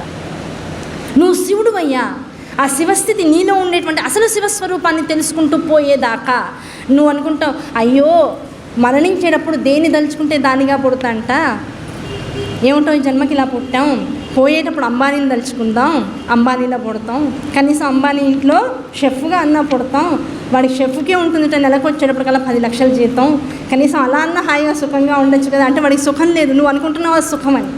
వాడు పెళ్ళాం బిడ్డని చూసి ఎన్నేళ్ళయిందో, అవునా కదా, ఇక్కడే వండుకుంటూ ఇక్కడే తుడుచుకుంటూ ఉంటే ఇంకా ఇల్లే ఉంది, సంసారమే ఉంది. బైరాగిలా తిరుగుతున్నాడు ఎవరింట్లోనో, కోటీశ్వరుడి ఇంట్లో వంట వండుతూ కూర్చుంటున్నాడు, రాజుల దగ్గర కనుక నలభీములు ఉన్నట్లుగా. కనుక అటువంటి జీవితం నాకెందుకు? ఏది మనసులో కోరిక ఉంటుందో దానిగా మారాలనేటువంటి కోరిక వైపు జీవుడు ప్రయాణం చేస్తూ ఉన్నంతసేపు జనన మరణ చక్రం వదలదు. ఆ చక్రాన్ని ఆపగలగాలి. ఆ చక్రాన్ని ఆపగలిగి అంటే మోక్షం వైపుకి మనస్సు కనుక రమించగలిగినట్లయితే ఆ చక్రాన్ని ఆపదలుచుకుంటే నీ మనస్సు ఎటువైపుకి పోవాలి. అసలు ఇవన్నీ కాదు, ఏదో సంపాదిస్తున్నారు వాళ్ళలా ఉండాలి, సుఖాలు అనుభవించే వీళ్ళలా ఉండాలి, నాకు కూడా ఇంత భోగం ఉంటే బాగుండు, నాకు కూడా ఇంత అందం ఉంటే బాగుండు, నేను కూడా ఇలా బతకగలిగి ఉంటే బాగుండు, నా జీవితం కూడా అలా ఉంటే బాగుండు అనేటువంటి కోరికల వైపుకి మనస్సు రమింపజేసుకోకుండా అసలు ఇవన్నీ సుఖాలు అనిపిస్తూ ఈ సుఖాలన్నింటినీ నాతో దర్శింపచేస్తూ ఈ సుఖాలన్నింటికి మూలమైనటువంటి వాడిని కొలవకుండా వీళ్ళందరినీ కూడా చూస్తూ నా జీవితాన్ని వేస్ట్ చేసుకునేటువంటి మాయని నాలో జనింపజేసినటువంటి ఆ పరమశివుణ్ణి కనుక ఒకసారి తలుచుకుంటే ఈ అవిద్యాతత్వాలన్నీ కూడా నాలోంచి వెళ్ళిపోతాయి. ఆ స్థితి ఎవరి ద్వారా వస్తుంది? గురువు వల్ల వస్తుంది. ఒరే నువ్వు వీళ్ళందరినీ చూసి ఎందుకు బాధపడతావు, ఇవన్నీ సుఖం అనిపిస్తున్నాయి కదా, ఈ సుఖకారకుడు ఎవడో తెలుసా? శివుడు. ఆయన్ని పట్టుకుంటే వాళ్ళల్లా ఉండక్కర్లా, ఆయనలా ఉంటావు. శివుడు ఏం చేస్తాడట, ఈ క్రియ జప తపోయోగాలు ఏవైతే ఉన్నాయో వీటి వల్ల ఏ ధ్యానము జ్ఞానమైతే నీకు అందిస్తూ ఉన్నాడో వీటిలో సాలోక్య సారూప్య సామీప్య సాయుధ్యములు అనేటువంటి వాటి మధ్యలో శాస్త్ర మోక్షం అనేటువంటి దాంతో కలిపి మొత్తం 5 రకాలైనటువంటి మోక్షాన్ని నీకు అందిస్తున్నాడు. ఈ 5 రకాల మోక్షాలు ఇచ్చి నేనేం చేస్తున్నాడు, చివరికి సాయుధ్యం అనేటువంటి స్థితి వచ్చేటప్పటికల్లా తనలో కలుపుకుంటున్నాడు అంటున్నాం. కాదు, తనలా శివుడిగా మార్చేస్తాడట. ఇంకా శివుడు తప్ప అన్యమైనటువంటిది లేదన్నట్లుగా తను ఒక శివరూపాన్ని పొంది తన దగ్గరకు వచ్చి సాయుధ్యముక్తిని పొందిన వాడిని శివుడిగా మళ్ళీ మరిచేస్తూ ఉంటాడట. ప్రపంచంలో ఏ రాజు దగ్గరికైనా వెళ్ళవయ్యా, ఉదాహరణకు చెప్తూ ఉంటారు, ఏ రాజు దగ్గరికైనా వెళ్ళు, బాగా పనిచేసి పెట్టు, విశ్వాసంగా ఉండు, నమ్మకంగా ఉండు, అసలు మొత్తం నీ జీవితాన్ని ధారపోయి ముందు బంట్రొత్తుగా ఉన్నావు, లోపలికి తీసుకొచ్చి ఆంతరంగికమైనటువంటి ఒక సలహాదారుగా ఉంచుతాడు. అంతకు మించి ఒక గూఢాచారిగా ఒక పదవి ఇస్తాడు. నువ్వు నమ్మకంగా ఇంకా గట్టిగా ఉన్నట్లయితే, ఆ గూఢాచారి నుంచి ఇంకా నమ్మకంగా ఉంటే ఓ చిన్న కోశాధికారికి హెడ్ మాస్టర్గా చేస్తాడు. ఆ కోశాధికారి దగ్గర నువ్వు కూడా ఇంకా బాగా పనిచేస్తావు, తీసుకెళ్ళి నేను సైన్యాధ్యక్షుడిగా చేస్తాడు. అంతకన్నా బాగా చేస్తావు, మంత్రిగా పెట్టుకుంటాడు. అంతకన్నా బాగా చేస్తావు, నువ్వు రిటైర్మెంట్ కూడా ఇవ్వకుండా ఏమండి నా దగ్గరే ఉండిపోండి, నాకు మంచి చెడు నాకు నా పిల్లలకి నా మనవలకి కూడా చెప్తూ ఉండండి మీరు బతుకున్నంతకాలం అంటాడు తప్ప తన రాజపదవిని నీకు ఇస్తాడా? ఇప్పుడు కానీ ఈ రాజు ఎలాంటి వాడు, నువ్వు గట్టిగా మనసు పెట్టి కొలిస్తే, నామాన్ని నిరంతరం జపిస్తే, జప ధ్యానాదుల ద్వారా నిరంతర స్మరణ గనక లోపల తపోనిష్టగా చేస్తూ పోతే తను ఏ స్థితిలో ఉన్నాడో, తత్వస్వరూపంగా ఉన్నాడో, ఏ జ్ఞానస్వరూపుడిగా ఉన్నాడో, ఏ శుభంకరుడుగా ఉన్నాడో, ఏ ఆనంద స్వరూపుడుగా ఉన్నాడో అటువంటి స్థితిని నీకు ఇచ్చేసి తనుగా నిన్ను మార్చేస్తాడట. నిన్ను రాజపదవి నీకు ఇచ్చేసేసి తను ప్రశాంతంగా నీలో లయించిపోయి ఉంటాడట. అటువంటి శివుడయ్యా మా శివుడు. నువ్వు ఏది కోరుకుంటున్నావో ఆ కోరుకునేవన్నీ కూడా ఆయన భృత్యులకు ఇచ్చేటువంటివి. కానీ నువ్వు ఆయన్ని గట్టిగా పట్టుకుంటే ఈ భృత్యులకు ఉన్నటువంటి విషయాలు కాదు, ఆయనగా నిన్ను మార్చి నీ కింద 3 మంది భృత్యుల్ని పెడతాడయ్యా. అటువంటి అద్భుతమైనటువంటి కరుణామయుడు మా శివమూర్తి అని చెప్తూ ఉంటుంది శివజ్ఞానం. ఆ శివజ్ఞానాన్ని పొందితే ఇప్పుడు ఏమవుతుంది, నువ్వు లోక వ్యవహారాలన్నింటిలో కూడా చాలా తామరాకు మీద నీటి బొట్టులా వ్యవహరిస్తూ పోవయ్యా. ఆ వ్యవహరిస్తూ పోయి శివనామాన్ని నిరంతరం జపిస్తూ ఉంటే నీకు ఆనందం కలుగుతుంది అని చెప్పేసిన తర్వాత వెంటనే నేను ఎక్కడ ఆపుకున్నాం, ఇంత తత్వాన్ని తెలుసుకున్న తర్వాత సూతుల వారు ఆగారట.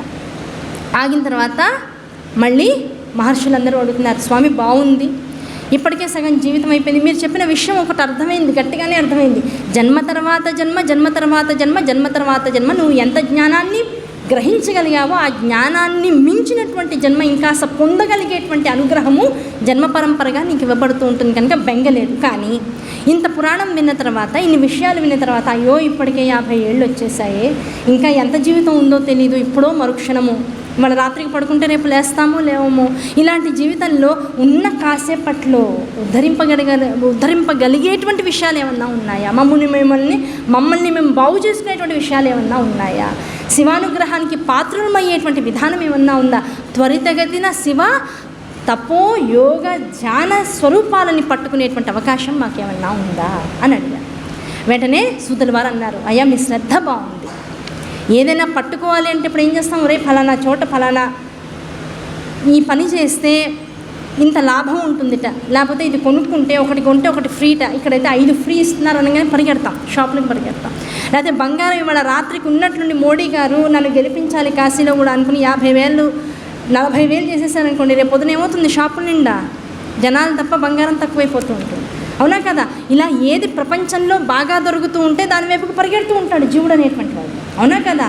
అలా ఏది దొరికితే చాలా త్వరితగతిన లబ్ధిని పొందుతామనేటువంటి విషయం ఉందో, ఆ సాత్వికమైనటువంటి జ్ఞాన సంపదతో కూడుకున్నటువంటి విషయాన్ని త్వరితగతిన పొందాలనేటువంటి కాంక్షతో అడుగుతున్నారు. ఆనందం కలిగింది. చెప్తాను వినండి. ఇదే ఆలోచన అమ్మవారికి కూడా వచ్చిందిట. అమ్మవారికి కూడా వచ్చి శివుడి పక్కన కూర్చుని ఇంత శివపురాణాన్ని విన్న తర్వాత, కొంత భాగాన్ని విన్న తర్వాత అడిగిందట, స్వామి బాగుంది, మీరు చెప్పిందంతా చాలా ఆనందకరంగా ఉంది, ఇన్ని శివలింగాలు, ఇన్ని పూజలు, ఇంత విధానాలు, ఈ శివలింగాన్ని పూజ చేస్తే ఇలా ఉంటుంది, ఆ శివలింగం వెనకాల ఉన్నటువంటి అసలు తత్వం ఇది, ఇవన్నీ చెప్పారు, బాగుంది. మీకు ఏ శివలింగ పూజ అయితే ఇష్టము? వెంటనే అడిగిందట, ఏ శివలింగ పూజ చేస్తే మీకు ఇష్టము అంటే ఏమిటి, ఇష్టం అంటే ఏమిటి అని అడిగారు ఆయన. వెంటనే అయ్యా ఇష్టం అంటే అలా కాదు, అంటే ఒక రత్నంగా, ఫలానా రత్నంలో ఈ రత్నంగా నన్ను భావించి పూజ చేస్తే ఇష్టం అనుకుంటారా, లేకపోతే ధాతువుగా ఈ లోహంగా నేను ఉంటే బాగుంటుంది అనిపిస్తుందా, ఎక్కువ ముక్తిని వీడికి తొందరగా ఇస్తాననిపిస్తుందా, లేకపోతే ఒక పార్థివలింగమా, లేకపోతే ఒక సైకత లింగమా, ఏమిటి, ఎలా పూజిస్తే మీకు ఆనందం కలుగుతుంది, ఏది మీకు ఎక్కువ ఇష్టం, మీకు ఎక్కువ ఆనందాన్ని కలిగించే పూజ ఏది, ఎటువంటి లింగానికి ఆరాధిస్తే మీకు ఆనందం కలుగుతుంది అని అడిగాడు. వెంటనే ఆయన చెప్పాట, అదొక అద్భుతమైన లింగం ఉందమ్మా, చెప్తాను, ఇన్నాళ్ళకి అడిగావు, బాగుంది, ఆధ్యాత్మలింగం అని దానికి పేరు అని చెప్పారు. ఏమిటి ఆధ్యాత్మిక లింగం, ఇది ఎక్కడ దొరుకుతుంది, ఏమన్నా కొండల్లో లోయల్లో ఏమైనా దొరుకుతుందా, ఏమైనా గనుల్లో దొరుకుతుందా, లేకపోతే ఎక్కడన్నా సముద్రపు ఒడ్డులో ఏమైనా దొరుకుతుందా, లేకపోతే సముద్రపు లోపల దొరుకుతుందా, ఎక్కడ దొరుకుతుంది ఆధ్యాత్మలింగం, ఎలా దీన్ని పట్టుకోవాలి, ఎక్కడికి వెళ్ళక్కర్లేదు, నువ్వు చూడ ప్రశాంతంగా కూర్చో, నీ లోపల హృదయ పద్మం లోపల ఎక్కడ నువ్వు ప్రాణం ప్రాణం ప్రాణమని కొట్టుకుంటున్నావో, ఎక్కడ కొట్టుకున్నాం ప్రాణమని, పని బాగా చేసావుతా, అబ్బా ప్రాణం అలసిపోయిందండి బాబు, కాసేపు కూర్చుంటామంటాం, కూర్చోగానే అమ్మాయి కాస్త స్థిరత్వం వచ్చింది అనుకుంటాం, కాస్త ఓపిక వచ్చిందండి అంటాం. ఎక్కడ ప్రాణం నలిగినట్లుగా బాధపడినట్లుగా ఉంటుందో, ఏమంటే అర్థం కాలేదండి, ఇంకాస్త విశ్లేషించండి, ప్రాణం ఎక్కడుంటుందండి, ఇన్ని మాటలు మాట్లాడుతున్నావు కదా, ఇన్ని మాటలు పొద్దున్న లేచినప్పటి నుంచి రాత్రి పడుకునేదాకా మాట్లాడుతున్నావు కదా, ఇన్ని మాటలు ప్రతి మాట లోపల ఒక ధ్వని స్వరూపంగా, అంటే నువ్వు లోపలికి ప్రాణవాయువుగా పీల్చావు, మూలాధారానికి వెళ్ళింది 9 వాయువుల కింద, అంటే మొత్తం దశవాయువు జయాకార అమ్మవారి పేరు, దశవాయువుల కింద మారింది. అందులో అన్ని వాయువులు అన్ని అంగాల్ని విస్తృతంగా చైతన్యవంతం చేసిన తర్వాత అవి చేసేటువంటి పనులన్నీ చేసుకుంటూ వెళ్ళిపోతూ ఉంటే అందులో తేలికైనటువంటి వాయువు పైకి వస్తుంది. ఆ వాయువుతో పాటు అనాహత చక్రం దాకా ప్రయాణం చేసింది. ఆ అనాహత చక్రంలో రకరకాల భావాలు ఉన్నాయి భగవద్ అనుగ్రహంతో. ఆ భావాలన్నింటినీ క్రోడీకరించుకుని విశుద్ధి చక్రం దాకా వచ్చింది. విశుద్ధి ఏమంటుంది, ఇక్కడ భావాలతో పాటుగా అక్షర సముదాయం, ఆ అక్షర సముదాయానికి భావాంతర్గతంగా ఉండేటువంటి ధ్వని సముదాయం కూడా ఉందయ్యా, దీన్ని క్రోడీకరించుకోండి, దీన్ని కలిపాం. ఈ అక్షర సముదాయంతో భావ సముదాయంతో భావజాలంతో కూడుకున్నటువంటి భావాలన్నీ వెంటనే ఇక్కడ ఉన్నటువంటి మస్తిష్కంలోకి వెళ్ళాయి. మస్తిష్కంలో రకరకాల భావాలతో పాటు కూడుకున్నటువంటి భాషలు ఉన్నాయి. ఏ భాషలో ఎదుటివాడికి నేను సమాధానం చెప్పాలి, ఎలా నన్ను నేను వ్యక్తపరచుకోవాలనేటువంటి విధానం నీకు తెలిసి ఉంది. ఆ వ్యవహారంతో నీలో ఉన్నటువంటి రకరకాల భావాల్ని క్రోడీకరించుకున్నావు.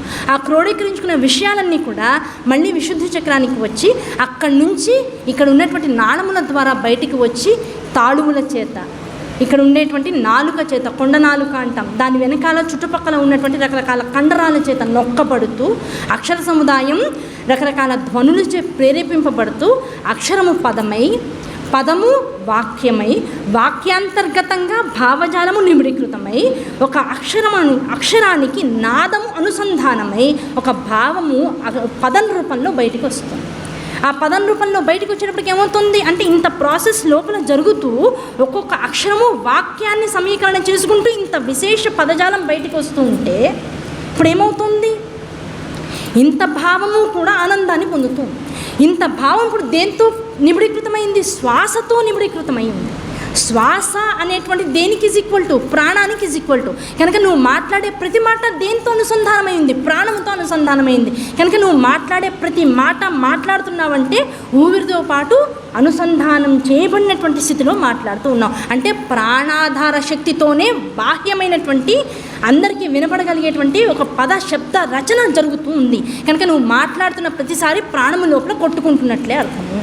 అవునా కదా? ఇప్పుడు ప్రాణం కొట్టుకోవట్లే, వీడు పడిపోయాడు, ఇంకా శబ్దం వస్తుందా లోపల నుంచి? రావడానికి అవకాశం లేదు. కనుక నీ అంతరాంతరాలలోంచి ఏ శబ్దం అయితే బయటికి వస్తుందో ఆ శబ్దాంతర్గతంగా ఉన్నటువంటిదే ప్రాణము.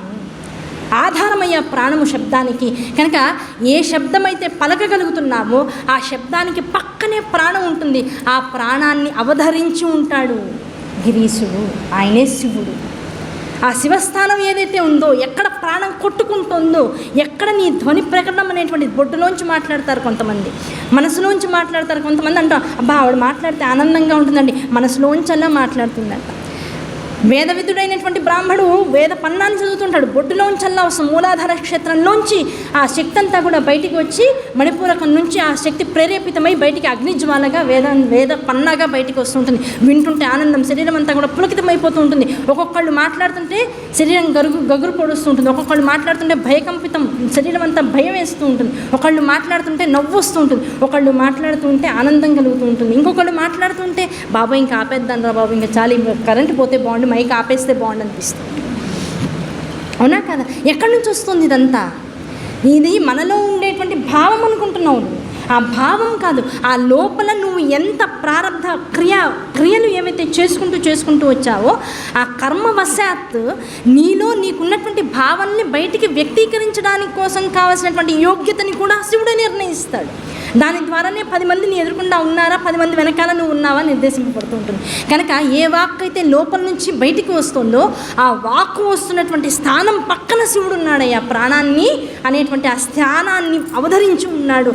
ఆ ప్రాణాంతర్గతంగా హృదయ కమలంలో ఉన్నటువంటి పద్మం, ఆ మధ్యలో ఉన్నటువంటి తాళువు, ఆ తాళువు మధ్యలో ఉన్నటువంటి ఒక అద్భుతమైనటువంటి సింహాసనం మీద కూర్చుని నిరంతరం జపం చేస్తూ ఉంటాడు.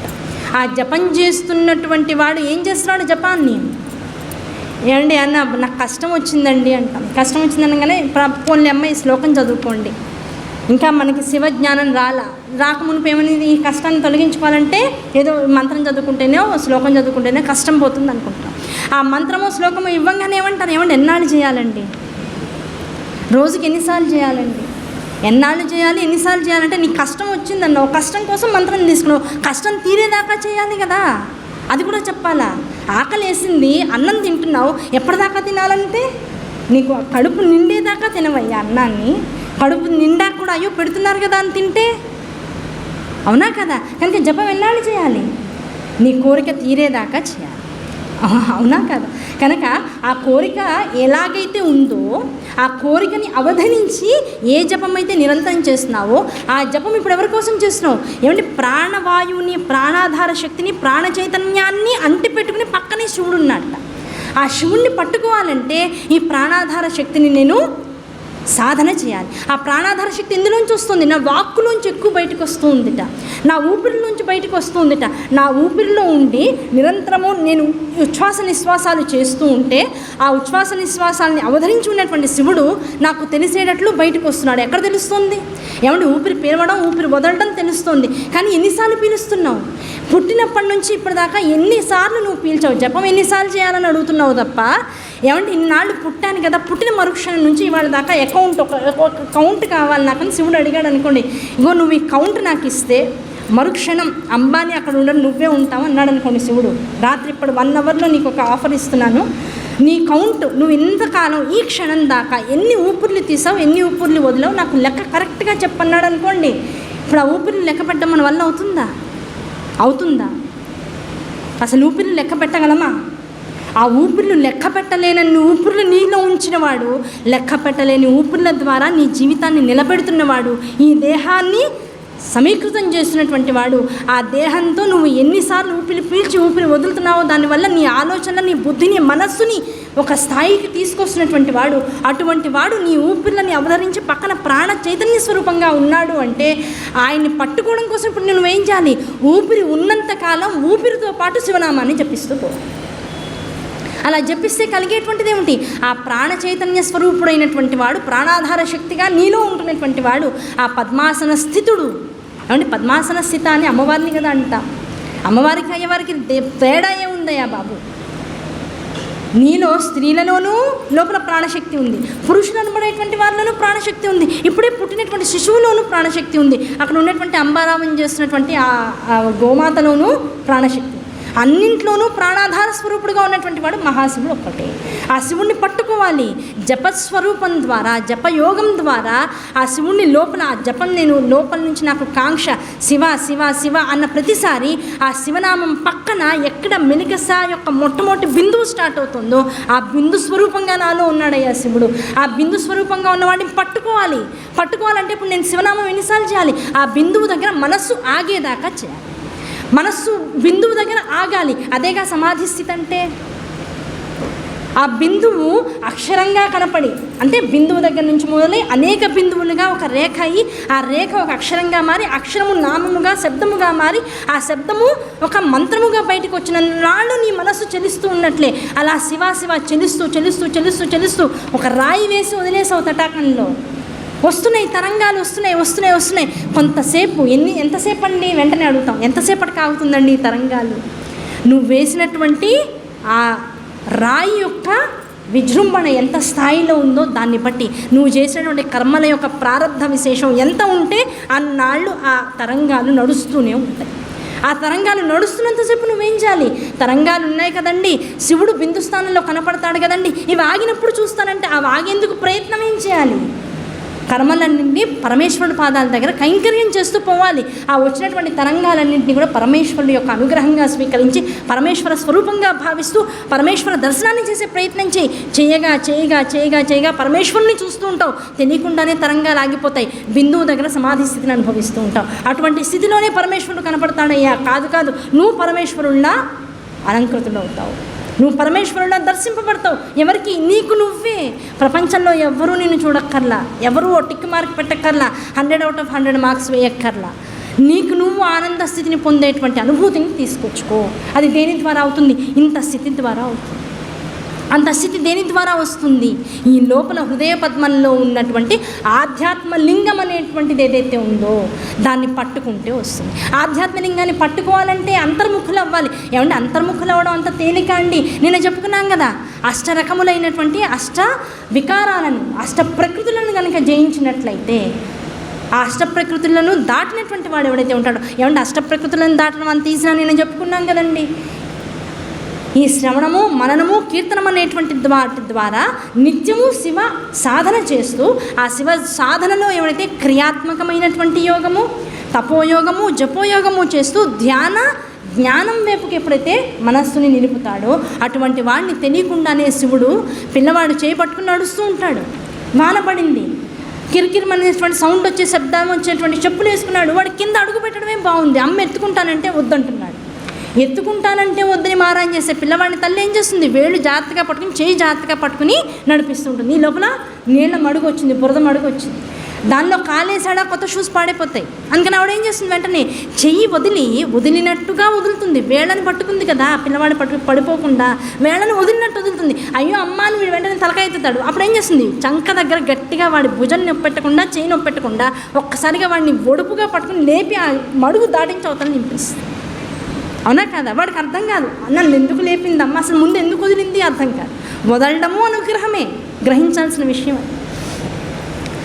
అమ్మ అప్పటిదాకా పట్టుకున్న చెయ్యి వదలడము అనుగ్రహమే, వదిలిన అమ్మ వైపు చూసి బేలమొహం వేయడము భక్తి. ఆ బేలమొహం వేసినటువంటి పిల్లవాడికి విషయం అర్థమయ్యే లోపల చంక దగ్గర గట్టిగా ఒడుపుగా పట్టుకుని నీళ్ళ మడుగు దాటించడము అనుగ్రహమే. ఏం దాటానో కూడా వాడికి అర్థం కాకుండా మళ్ళీ అమ్మ వేళ్ళ దగ్గరకు వచ్చినప్పుడు కూడా మళ్ళీ వేలు పట్టుకుని ప్రశాంతంగా నడుస్తూ ముందుకెళ్ళిపోతాడు. అటువంటి స్థితి సాధనలో ఉన్నవాడికి అష్టరకములైనటువంటి వికారాలు ఏవైతే జగత్తు ప్రకృతి యందు ఉన్నాయో ఆ ప్రకృతిలో ఉన్నటువంటి అష్టవికారాలని తొలగించేటువంటి స్థితిలో కూడా పరమేశ్వరుడు వాడికి తెలియకుండానే తొలగిస్తూ పోతాడు. నేను తొలగించుకున్నానా, ఇది నా జయమా, లేకపోతే పరమేశ్వరుడు సహాయం చేశాడా, నిజంగా పరమేశ్వరుడు ఉన్నాడా, మళ్ళీ అక్కడ మాయ తగులుతూ ఉంటుంది. ఆ మాయంతా కూడా కేవలం ఒక నిద్రావస్థగా, నిద్రలో ఎలాగైతే స్వల్పకాలిక లయం అనేటువంటి స్థితిలో ఒక కళ యథాలాపంగా లోపలికి వచ్చి ఏది సత్యము కానట్లుగా నిన్ను భ్రమింపజేసి మళ్ళీ వెళ్ళిపోతూ ఉంటుందో, అట్లా నువ్వు జయించినటువంటి ఈ వికారాలన్నింటినీ కూడా పరమేశ్వరుడు, ఇది నిజంగా పరమేశ్వరుడు చేశాడా, ఇది నిజంగా అయిందా, నేను ఈ అనుభూతులన్నీ పొందానా అనేటువంటి స్థితికి వచ్చేటప్పటికల్లా ఒక్క నిమిషం పరమేశ్వరుడు ఇది మాయలోకి తోస్తున్నాడు, ఇదంతా ఆయన కృతమే అనేటువంటి ఒక చిన్న కళని యథాలాపంగా కని బయటికి రా. వెంటనే ఉన్నదంతా పరమేశ్వరుడు యొక్క కైలాసమే. ఆ కైలాసంలో పరమేశ్వరుడు సదా నేను రక్షిస్తూ ఉన్నాడు. ఆ స్వయంభూ స్వరూపాన్ని ఇన్నాళ్ళు నేను పోల్చుకోలేకపోయాను. ఆ పోల్చుకోగలిగిన తర్వాత చూసేది నిజమేనా అనిపిస్తుంది. ఎందుకండి, ఓ 30 ఏళ్ళు 40 ఏళ్ల క్రితం మనం స్కూల్లో చదువుకున్న ఫ్రెండ్స్ ఎదురుకుండా వస్తేనే నిజమే నువ్వే అంటాం. ఏంటి 30-40 ఏళ్ల క్రితం చూసిన ఫ్రెండ్స్ ఎదురుకుండా పడితేనే అంత ఆశ్చర్యపోతే, జన్మజన్మల పర్యంతం నీకు దూరమై కనపడకుండా దాక్కున్నటువంటి పరమశివుడు కళ్ళ ముందుకు వచ్చి నేను అనుగ్రహిస్తుంటే నిజమేనా అనుకోవడంలో తప్పే ఉంది. అయ్యా ఈ మాయ కూడా నీ అనుగ్రహమే స్వామి. ఎందుకంటే ఆ మాయ లేకపోతే నువ్వు ఇంత గొప్పవాడు అనేటువంటి అనుభూతి నాకు కలగడం కష్టం కదా. అనుభూతి పొందాక కదా ఆ గొప్పతనం నీలో నాకు కూడా ప్రవేశించింది, నీ ద్వారా నాలో కూడా వచ్చింది అనేటువంటి స్థితి నేను అనుభవించగలుగుతా. ఇంకా అహంకారం ఇంకా ఉంది. అహంకారం ద్వారా ఇప్పుడు నేనేం చేస్తున్నా, నువ్వెంత ఉన్నతుడువో తెలుసుకుంటున్నా, నేను నీ స్థాయికి ఎదగడానికి ఇంకా ఏ లోపం చేశానో తెలుసుకుంటున్నా. ఆ లోపం నేను చేశాననే విషయం ఒకసారి నన్ను నేను పర్యవేక్షించుకోగానే అసలు ఇంతసేపు చేసింది నేనా కాదుగా. పంచభూతాల్ని పంచతన్మాత్రల్ని గెలిచింది నేనా, శబ్దాన్ని గెలిచింది నేనా, రసానుభూతిని గెలిచింది నేనా, స్పర్శని గెలిచింది నేనా, ధ్వనిని గెలిచింది నేనా. ఇవన్నీ నేను కాదుగా, దానంతట అవిగా తొలగిపోతున్నాయి. దానంతట అవిగా తొలగాయా ఎవరన్నా నేను నడిచేటువంటి మార్గంలో నా మార్గాన్ని ముందే సురక్షితం చేసి అన్ని పక్కకి దలిపేసి రాజమార్గంలో నన్ను నడిపిస్తూ ముందుకు పోయారా అంటే అప్పుడు ఏమవుతుంది, ఒక తల్లిగానో తండ్రిగానో ఇవన్నీ ఎవరి ద్వారా వస్తాయి, గృహస్థాశ్రమ ధర్మం ద్వారా వస్తాయి.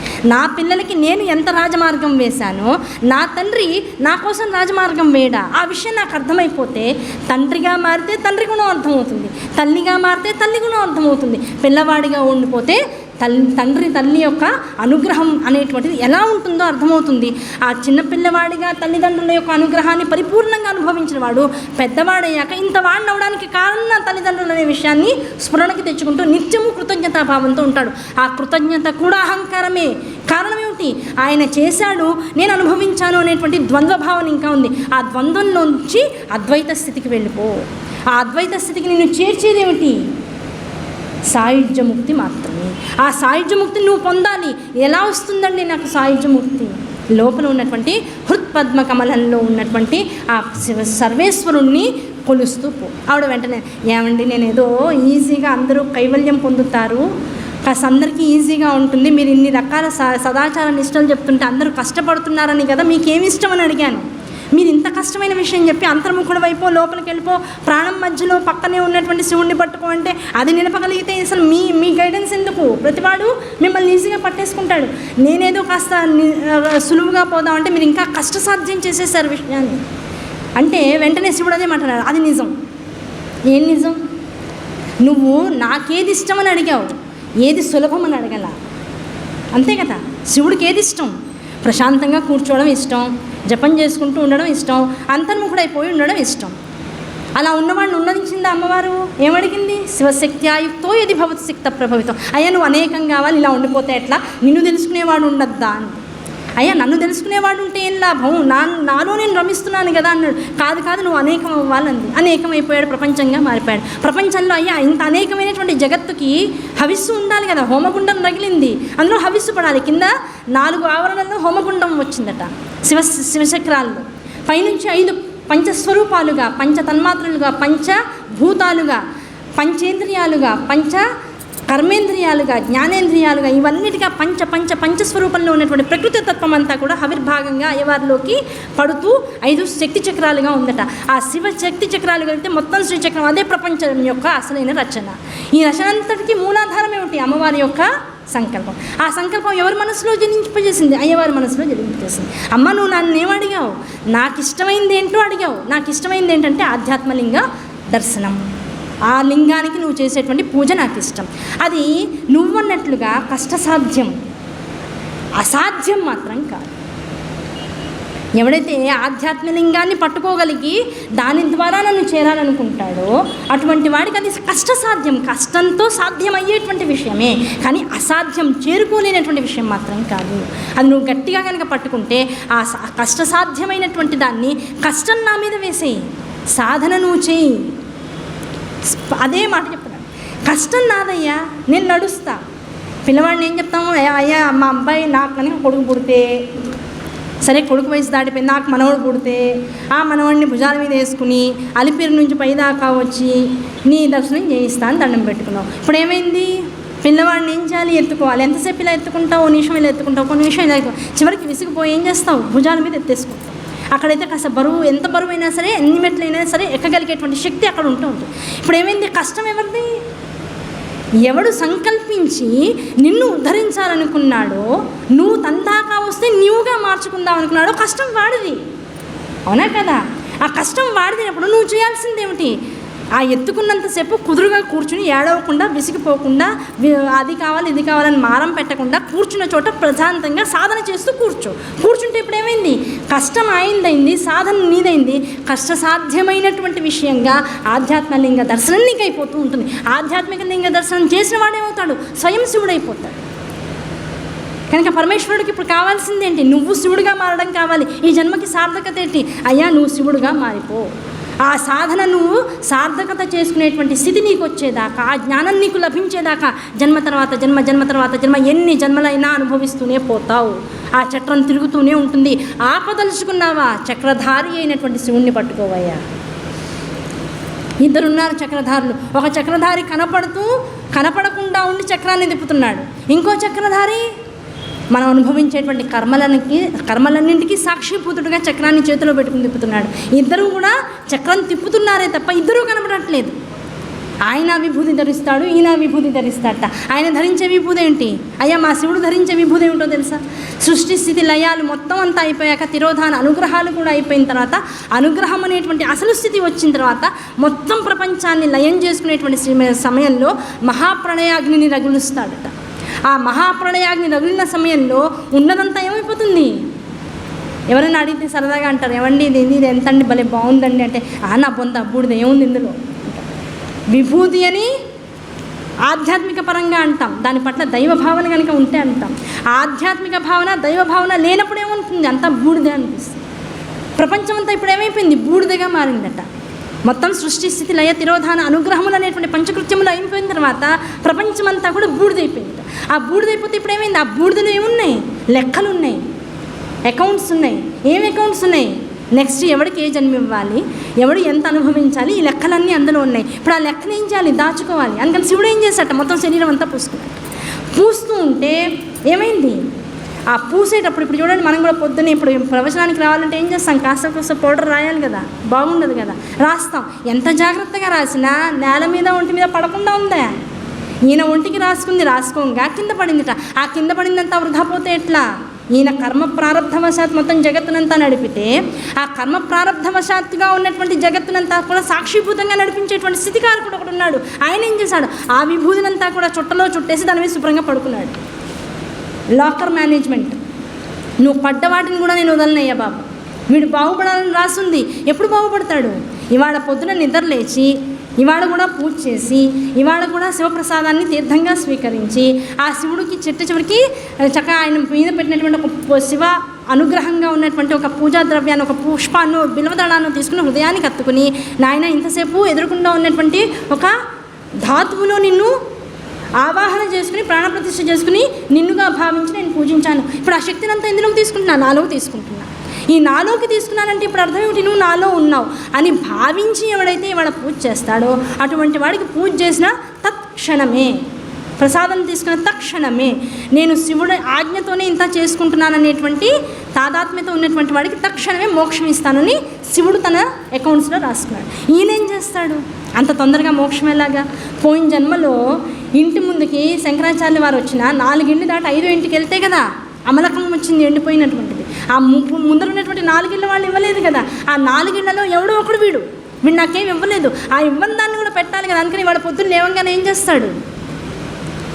వాడు పొద్దున్న లేవగానే అమితమైనటువంటి వేడితో, తాపంతో, జ్వరంతో వాళ్ళు లేస్తాడు. ఇవాళ పూజ చేస్తే వాడికి మోక్షం. పూజ చేయనీయకుండా ఆపగలిగే శక్తి ఇప్పుడు ఎవరికి ఉంది? స్థితికారకుడు అయినటువంటి విష్ణుమూర్తి కూడా.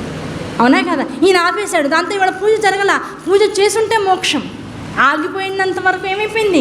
మోక్షం మళ్ళీ పోస్ట్పోన్ అయిపోయింది. సాధారణ మనం వచ్చింది. అయ్యా ఇన్నాళ్ళు చేసింది పోయినట్లేనా? ఇవాళ పూజ చేస్తే మోక్షం వచ్చేది. ఆ మోక్షం ఇప్పుడు ఏమైంది? దేహాన్ని చాలించే స్థితిలోనే ఆగిపోయింది. అయ్యా ఈ దేహాన్ని ఇలా చాలించేసానికి నాకు ఊర్ధ్వస్థితి లేదా? అయ్యా వచ్చే జన్మలో ఎటువంటి స్థితిగతులు వచ్చినా ఈ దేహంలో ఉన్నటువంటి ఇబ్బందులు వీటిని కూడా పట్టించుకోకుండా ఉండగలిగేటువంటి ప్రేమ, శ్రద్ధ, భక్తితో నన్ను పట్టుకుంటాం. అంతటి విశేషమైనటువంటి భక్తి తత్పరుడుగా నేను మార్చేస్తాను. అటువంటి జన్మ వస్తుంది. ఆ జన్మలో ఏం చేస్తాడు? తన నిర్ణయం ఎలా ఉందో అలా పువ్వులాగా తన వైపుకి లాగేసుకుంటూ ఉంటాడు. ఇలా చేస్తూ చేస్తూ చేస్తూ ఏ జన్మకండి నిష్కృతి? ఈ జన్మని నువ్వు ఎన్నిసార్లు జపం చేస్తావో అన్ని జన్మలు ఉన్నాయ్యా, గుర్తుపెట్టుకో. నొప్పి నొప్పి నొప్పి నొప్పి అంటే నొప్పి పెరుగుతోంది. అవునా కదా? డబ్బు డబ్బు డబ్బు అంటే డబ్బు పెరుగుతుంది. జబ్బు జబ్బు జబ్బు అంటే జబ్బు పెరుగుతుంది. మరి నీకేం కావాలి? ఈ డబ్బు కాదు, జబ్బు కాదు, అసలు ఈ రెండింటినీ నయం చేసేవాడు ఒకటి కావాలయ్యా. శివ శివ శివ శివ. ఆ శివ శివ అంటే ఇప్పుడు ఏం పెరుగుతుంది? శివే పెరుగుతుంది, శివమే పెరుగుతుంది. ఆ శివం ముందు సుఖంగా ఉంటుంది, తర్వాత భోగంగా మారుతుంది. ఆ భోగమే స్వరూపంగా మారిపోతుంది. ఆ స్వరూపంగా ఎప్పుడైతే శివాన్ని స్వీకరిస్తావో శివోహం శివుడు, అది కదా నీ యథార్థ స్థితి. ఆ స్థితిని పొందడానికి ప్రయత్నం చేయి. ఆ స్థితిని పొందడానికి చేసేటువంటి ప్రయత్నమే ఈ 5 రకాలైనటువంటి క్రియా, తపో, జప, ధ్యాన, జ్ఞాన యోగములయ్యా. అందుకనే వీటిని శివయోగములు అన్నారు. వీటిని పట్టుకుంటే అంతర్ముఖం నిమిషంలో కలుగుతుంది. ఆ అంతర్ముఖం కలిగినటువంటి వాడికి ఏమవుతుంది? ఆనందం కలుగుతుంది. ఇంత చెప్పిన తర్వాత ఇప్పుడు ఏమన్నాడు? కష్టసాధ్యం మాత్రమే. కనుక కష్టం నేను తీసుకుంటాను పార్వతి. సాధన నిన్ను పట్టుకునేవాడు ప్రతివాడికి ఇచ్చేస్తాడు. అందుకని వెంటనే అమ్మవారు ఏం చేసింది? తన యొక్క గొప్పమైనటువంటి నామాలు. ఏమండి, మిమ్మల్ని పట్టుకోవాలంటే ముందు ఏం కావాలి? నిన్ననే చెప్పుకున్నాం. అయ్యవారిని పట్టుకోవాలంటే అమ్మవారి పర్మిషన్ కావాలి, అమ్మవారిగా మారగలగాలి. అందుకనే వెంటనే శివపురాణంలో ఒక అద్భుతమైన విషయం చెప్పారు. ఏమంటే శివలింగార్చన అందరూ చేయొచ్చా? ఎవరెవరు చేయొచ్చు? బాలురు చేయొచ్చా? ఆడవాళ్ళు చేయొచ్చా? మగవాళ్ళు చేయొచ్చా? అన్ని వర్ణాల వాళ్ళు చేయొచ్చా అని అంటే అందరూ. చెయ్యకూడనటువంటి వాడు ఎవడూ లేడు. ఊపిరితో ఉండి సప్తధాతువుల శరీరాన్ని కలిగి ఉండి, దేహాన్ని కలిగి ఉండి, పంచేంద్రియాలు పనిచేస్తూ, దాంతోపాటు మొత్తం పంచ తన్మాత్రలు, కర్మేంద్రియాలు అన్నీ పనిచేస్తూ ఉన్నంతకాలం, శివజ్ఞానం, శివతత్పరత నీలో ఉన్నంతకాలం, శివశబ్దాన్ని నువ్వు వినగలుగుతున్నావు అంటే నువ్వు పూజకి సంసిద్ధమయ్యావని అర్థం. కారణం ఏమిటి? శివశబ్దం అంత ఈజీగా వినపడదయ్యా. ఎన్నో జన్మల ప్రాకృత పుణ్య విశేషం ఉండాలి. ఆ పుణ్య విశేషం లేకపోతే శివ అనేటువంటి 2 అక్షరాలు నీ దాకా రావు. కారణం ఏమిటి? ఆ శివ, ఆ 2 కూడా 2 రాళ్ళయ్యా. అవి నీ దాకా రావాలంటే రాళ్లతో రకరకాల పరాపశ్యంతి మధ్యమ వైఖరి, మళ్ళీ లలితా సహస్రనామంలో ఉన్నటువంటి అసలు స్వరూపానికి వెళ్ళిపోవాలి. ఈ రాళ్ల స్వరూపంలో ఉన్నటువంటి ప్రకృతి అంతా ఏం చేస్తుందట? జీవుడిని రకరకాల ప్రారంభ కర్మలతో మునుగుతూ తేలుస్తూ ముందుకు తాగిస్తూ ఉంటుందట. ఎవడైతే ఏ జన్మలో అయితే శివనామాన్ని వింటాడో ఆ శివనామాన్ని విన్నవాడికి మరుక్షణం తెలియకుండానే లోపల ఒక సంకల్పం వస్తుందట. ఆ సంకల్పం ఏం చేస్తుంది? ఈ శివనామం వినంగానే ఎందుకు ఆనందం కలిగింది. ఆ శివ అనేటువంటి నామాన్ని గురించి చెప్తారు. ఒకసారి దుర్వాస మహర్షి యమలోకానికి వెళ్ళారట. ఎందుకు యమలోకానికి వెళ్ళారు? వెంటనే డౌట్ వస్తుంది. అన్ని లోకాలు తిరుగుతూ విష్ణుమూర్తి యొక్క అనుగ్రహంతో ఒకసారి యమలోకం కూడా వెళ్ళి రావయ్యా అన్నట్ట విష్ణుమూర్తి. అంటే వెళ్ళారట ఆయన, యమలోకానికి వెళ్ళారు. యముడితో మాట్లాడాడు, మీటింగ్ అయిపోయింది, మొత్తం హెడ్ ఆఫ్ ది డిపార్ట్మెంట్స్ అందరితో మాట్లాడారు. అయ్యా ఒకసారి మేము చేస్తున్నటువంటి ఈ విషయాలన్నీ ఏదైతే కారాగారాల్లో అందరూ కష్టాలు పడుతున్నారో అక్కడ కూడా రండి, ఒకసారి మేము అన్నీ జాగ్రత్తగా చేస్తున్నామో లేదో మళ్ళీ విష్ణుమూర్తికి చెప్పాలి కదా. ఏదో పైకి మేమందరం ఇదంతా అథారిటీ అనిపిస్తుంది కానీ అంతా వాళ్ళే కదా చేసేది. కనుక ఒకసారి వచ్చి అన్ని టిక్కులు పెట్టుకుని ఒకసారి సర్టిఫికేట్ మాకు ఇచ్చేసారంటే క్లీన్ సర్టిఫికేట్, మేము కూడా హ్యాపీ అని చెప్పారట. ఈ మరణానంతరం రకరకాల యమబాధల్ని అంటే వారు చేసినటువంటి దోషాలని పరిగణలోకి తీసుకుని ఏ బాధలైతే యముడు ఆ యమలోకంలో ఇస్తూ ఉంటాడో ఆ బాధలను అనుభవించే వాళ్ళు రకరకాల నూనెల్లోనూ రసాయనాల్లోనూ మరిగిపోతూ ఉంటారు. ఆ మరిగిపోయి ఆహాకారాలు చేస్తూ ఉంటారు. అయ్యా ఆహాకారాలు చేస్తున్నారు అన్నారు కదా, బాగుంది. మరి ఇక్కడ జగత్తులో ఉండేటువంటి కష్టాలు అనుభవించేటువంటి వాళ్ళందరూ కూడా ఇదే యముడయ్యా, ఇదే నరకమయ్యా అని భావిస్తూ ఉంటారు. మరి ఇక్కడ ఉన్నటువంటి యమలోకానికి అక్కడెక్కడ ఉన్నటువంటి యమలోకానికి ఏమిటి తేడా? మళ్ళీ మధ్యలో డౌట్ వస్తుంది. అయ్యా ఇక్కడ ఉన్నటువంటి యమలోకం ఎలాంటిదో తెలుసా? నువ్వు యముడుగా భావిస్తే నీ ఎదురుకుండా ఉన్నటువంటి విష్ణువే యముడైపోతాడు, నీకు కష్టాన్నే కలిగిస్తాడు. ఆ కష్టం రాగానే ఎక్కడో విన్న, ఏ జన్మలోనో విన్న శివ శబ్దాన్ని విని గబుక్కున శివ అనగలిగావా, వెంటనే యమబాధలన్నీ నివృత్తి అవుతాయి ఇక్కడ. కానీ ఆ యమలోకంలో అందామంటే నోటిలోంచి మాట రాదు, ఆలోచిద్దామంటే లోపలికి స్ఫురణ రాదు, చేద్దామంటే శక్తులన్నీ నిర్వీర్యమైపోయి ఉంటాయి. ఏదో చేయాలనే తాపత్రయం ఉంటుంది కానీ కష్టాలు అనుభవిస్తూ అరుస్తాడే తప్ప ఆ కష్టాల నుంచి నివృత్తి పొందేటువంటి మార్గం ఆ యమలోకంలో ఉండదయ్యా. ఆ యమలోకానికి ఆ తేడా అదొక్కటే. ఈ శివనామం వింటే ఇక్కడ ఉన్నటువంటి ఆ బాధలన్నీ కూడా సుఖాలైపోతాయి. అక్కడ శివ అందామంటే కూడా బుద్ధి చైతన్యం పనిచేయనటువంటి స్థితిలో వాడు ఉంటాడు. అటువంటి స్థాయిలో హాహాకారాలు చేస్తున్న రకరకాల కర్మలు అనుభవిస్తూ బాధలు యమ కష్టాలు అనుభవిస్తూ ఉన్నటువంటి వాడి దగ్గరికి ఈయన వెళ్ళాట. పైన ఒక వంతెనలా కట్టారు, కింద మొత్తం రసాయనాల్లో మరిగిపోతూ ఉన్నటువంటి రసాయనాల్లో ఈ జీవులందరూ పడి సూక్ష్మరూపాలతో బాధలు పడుతూ ఉన్నారు.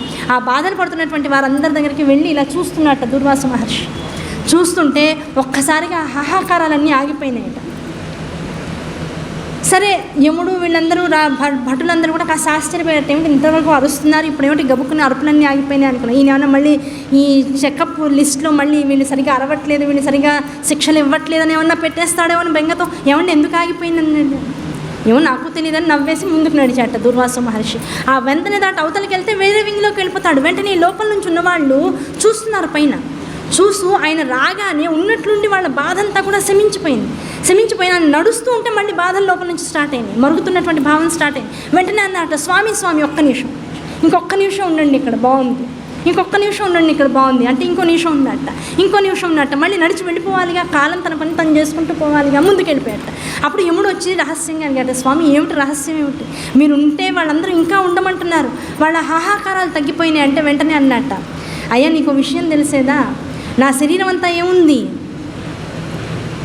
శివార్చన శివనామంతో చేసి శివ మంత్రంతో నిమిళితమైనటువంటి భస్మము ఏదైతే ఉందో అదంతా కూడా నేను శరీరానికి అల్లుకున్నాను. ఇక్కడ ఉన్నటువంటి వేడికి నా శరీరంలో కాస్త చెమట పుట్టేమైంది, ఈ భస్మము నీటి రూపంలో వెళ్ళి ఆ కషాయంలో పడింది, రసాయనాల్లో పడిపోగానే అంత బాధనిచ్చేటువంటి రసాయనము కూడా చల్లటి పానీయంలా తయారై చల్లటి నీటిలా తయారైపోయి వాళ్ళ చల్లటి నీటిలో ఇంతసేపు పడినటువంటి తాపత్రయాలు బాధల నుంచి ఉపశమనాన్ని పొందుతూ ఉన్నారు. కనుక నన్ను ఉండమంటున్నారు. భస్మం యొక్క గొప్పతనం అదయ్యా. ఆ భస్మాన్ని ధరిస్తే ఆ భస్మాన్ని ధరించిన వాడిని చూసిన ఆ భస్మరేఖలు ధరించినటువంటి వాడి శరీరం మీద నుంచి వచ్చినటువంటి నీటి బిందువు కష్టపడుతున్నటువంటి వాడి ఇంట్లో రాలిన అది అంత రహస్యం. ఆ ఇంట్లో ఉన్నటువంటి సమస్త ఈతి బాధలు కలి బాధలు అన్నీ నశించిపోతూ ఉంటాయట. ఇలా శరీరానికి ధరించినటువంటి భస్మానికి ఇంత విలువ ఉంటే అవునా కదా, ఇంకా శివనామాన్ని జపిస్తూ అంటే నోటితో శివనామాన్ని చదువుతూ శరీరం మీద త్రిపుండ్రాలతో సహా మొత్తం శరీరం అంతా కూడా శివ భస్మాన్ని ధరిస్తూ ఆ శరీరం మీద శివ రుద్రాక్ష ధారణ చేస్తూ ఎవడైతే నిరంతరం ఒక సాధనాపరమైనటువంటి స్థితిలో అనుభవాన్ని అనుభవిస్తూ ఉంటాడో అటువంటి వాడు స్వయం శివుడే, వాడు ఎక్కడున్నా సరే అటువంటి వాడి దర్శనం చేసినంత మాత్రం చేయడం వీడికి అన్ని సుఖాలు వస్తూ ఉంటాయ్యా. అటువంటిది గొప్పదైనటువంటిది శివ అనేటువంటి ఒక నామం. ఆ శివుడుగా నిన్ను మార్చేస్తూ ఉంటాడు. ఆ శివుడుగా ఉన్నటువంటి వాడు అంటే రుద్రాక్ష ధరించి త్రిపుండ్ర ధారణ చేసి శరీరానికి భస్మాన్ని అదులుకొని దాంతోపాటు రుద్రాక్ష ధారణ చేసి నోటి యందు నిరంతర శివనామాన్ని జపిస్తూ ఎవడైతే ఉంటాడో వాడు స్వయం శివుడే. నీకు ఆకారంగా నీకున్నటువంటి బుద్ధిని నీకున్నటువంటి ప్రారంధాన్ని అవతరించి వాడు నీకు సాటి మనిషిలా కనబడుతున్నాడు అంతే. నువ్వు వాడిని శివుడిగా భావించి నమస్కారం చేసుకో, వాడు ఎక్కడ కాలు పెడితే అక్కడ శుభాలే జరుగుతాయి. ఇంత అనుగ్రహం. ఇప్పుడు చూడండి, ఈతి బాధల నుంచి రక్షించుకోవడం కోసం ఏం చేయాలి? విభూతి ధారణ మన కోసం కాదు, లోక కళ్యాణం కోసం చేసుకోవయ్యా. ధారణ ధరించేవాడు స్వయం శివుడు. ధరించిన వాడు ఎక్కడికి వెళ్తే అక్కడ కైలాసమే. అక్కడ వాడు ఎంత కష్టాలు పడుతున్నా ఏమవుతుంది? ఇల్లంతా శివమయం అయిపోతుంటుంది. శివము అంటే అర్థం ఏమిటి? మళ్ళీ శుభము, ఆనందము, దాంతోపాటుగా సకల మంగళములు కలిగి ఉన్నటువంటి స్థానం. అటువంటి స్థానం ఎక్కడ ఉంటే అక్కడంతా ఐశ్వర్యం పొరలుతూ ఉంటుంది, పెళ్ళుబుక్కుతూ ఉంటుంది. అటువంటి స్థితి శివుడు ఉన్న చోట ఉంటుంటుంది. కనుక జగత్తంతా ఇప్పుడు దేంతో నిబిడీకృతమై ఉండాలి? శివనామముతో, శివ భస్మముతో, శివ రుద్రాక్ష ధారణతో, శివ ఐక్యమైనటువంటి మనస్సుతో. ఇటువంటి స్థితిలో ఎవరైతే ఉంటాడో అటువంటి వాడికి ఇప్పుడు ఏమవుతుంది? శరీరం అంతా కూడా ఆనందధామముగా మారిపోతుంది. అటువంటి ఆనందధామాన్ని ఎవడైతే తన యందు నిలుపుకుంటాడో అటువంటి వాడికి మాత్రమే ఆధ్యాత్మలింగ స్వరూప దర్శనం కలుగుతుంది.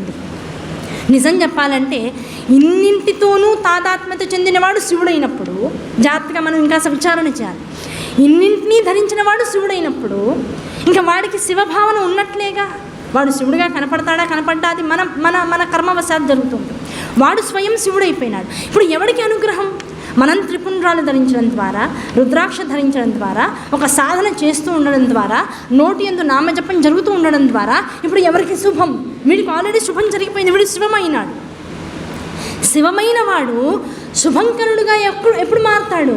వాడు ఎవరింటికో గబుక్కున వెళ్తూ ఉంటే ఏమంటే ఒక్కసారి మా ఇంట్లోకి రండి, కాస్త మంచినీళ్ళు ఇస్తానని ఎవరో పిలిచారు, లేకపోతే తెలిసిన వాళ్ళు ఎవరింటికో వెళ్ళారు. వాళ్ళు ఎప్పటి నుంచో జన్మ పరంపరగా వస్తున్నటువంటి రకరకాల వంశానుచారంగా వస్తున్నటువంటి రకరకాల ఇబ్బందులను అనుభవిస్తున్నారు. అటువంటి వాడి ఇంట్లో వీడు వెళ్ళి కాసేపు కూర్చున్నాడు అనుకోండి, ఇప్పుడు ఏం జరుగుతుంది? వాడి కష్టాలని తెలియకుండానే వెళ్ళిపోతున్నాయి. అందుకనే శివ సాధకులు ఎవరైతే ఉన్నాయో, శివ యోగులని ఎవరైతే పిలువబడుతూ ఉంటారో వారిని ఎప్పుడు ఆహ్వానిస్తూ ఉండాలి, మాట్లాడుతూ ఉండాలి. వారు మన ఇంట్లో కాసేపు కూర్చుని వాళ్ళకి కాస్త మంచినీళ్ళు, కాస్త ఆహార పదార్థాలు వాళ్ళకి ఇచ్చి వాళ్ళు ఆనందపడి ఇంట్లోంచి బయటికి వెళ్తూ ఉంటే ఇదివరకు జన్మల్లో లేదు ఈ జన్మలో తెలిసి తెలియకుండా చేసినటువంటి అనేక రకాల దోషాల నుంచి వారి యొక్క శివ సాధన అనేటువంటి విభూతి ద్వారా మన ఇల్లంతా కూడా ఐశ్వర్యవంతమైపోతుంది. ఐశ్వర్యవంతమైనటువంటి స్థితిని నువ్వు అనుభవించడానికి ఇది ప్రయత్నం చేయి. అవునా కదా? ఇంత చెప్పిన తర్వాత మళ్ళీ ఏం చెప్పాడు? ఈ ఆధ్యాత్మలింగం అనేటువంటి లింగాన్ని పొందాలంటే, దాన్ని దర్శించాలంటే ఎటువంటి స్థితి రావాలి? దాన్ని దర్శించేటువంటి వాడికి కూడా ఒక యోగ్యత కావాలయ్యా. ఆ యోగ్యత ఎక్కడి నుంచి వస్తుందో తెలుసా? దానికి కొన్ని రకాల విషయాలు చెప్తాను, జాగ్రత్తగా విను. అమ్మవారికి చెప్తున్నాడు శివుడు. ఏం చెప్తున్నాడు? అయ్యా, మొట్టమొదటి ఆశల్ని విడిచేయాలయ్యా. ఈ ఆధ్యాత్మలింగ స్వరూపాన్ని దర్శించాలంటే అంతర్ముఖుడు అవ్వాలన్నా, అంతర్ముఖం అవ్వాలంటే అష్టబంధనముల నుంచి బయటికి రావాలన్నా, అష్టబంధముల్లోంచి బయటికి రావాలంటే 5 రకాలైనటువంటి యోగ సాధనలు చేయాలన్నా, ఆ యోగ సాధనలోంచి జ్ఞానాన్ని పొందాలన్నా, జ్ఞానం నుంచి సమాధి పొందాలన్నా అన్నీ ఒకదానితో ఒకటి లింకప్ అయిపోయి ఉంటాయి. ఇది ఏది చేయాలన్నా వీటన్నింటికి చిట్ట చివరి స్థాయి శివుడిగా మారాలన్నా, లోపల ఉన్నటువంటి ఆ ఆధ్యాత్మిక లింగస్వరూపాన్ని దర్శించాలన్నా, అనుభూతిని పొందాలన్నా ఏం చేయాలి? ముందు ఆశల్ని విడువు. ఈ ప్రపంచంలో శివుణ్ణి ఆరాధించే వాళ్ళందరూ మొట్టమొదటి ఏమంటాడు? భోళాశంకరుడు అండి, మనం ఏది అడిగితే అది ఇచ్చేస్తాడండి, ఇన్ని నీళ్లు పోస్తే చాలుట, ఇంత నైవేద్యం పెడితే చాలుట, లేకపోతే మనకి నచ్చింది ఏదోటి విడిచేస్తే చాలుట.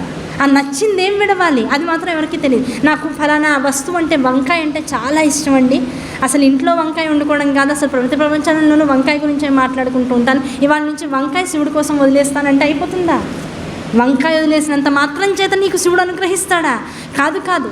నీకు లోపల ఏది తలచుకుంటే ఆశ కలుగుతుందో, ఏది తలుచుకుంటే అబ్బా ఇది నేనైతే బాగుండనిపిస్తుందో, ఏది తలుచుకున్న ప్రతిసారి కళ్ళల్లో మెరుపు వస్తుందో అది శివుడైతే ఇప్పుడు ఏం చేయాలండి? శివుడిని వదిలేయాలా?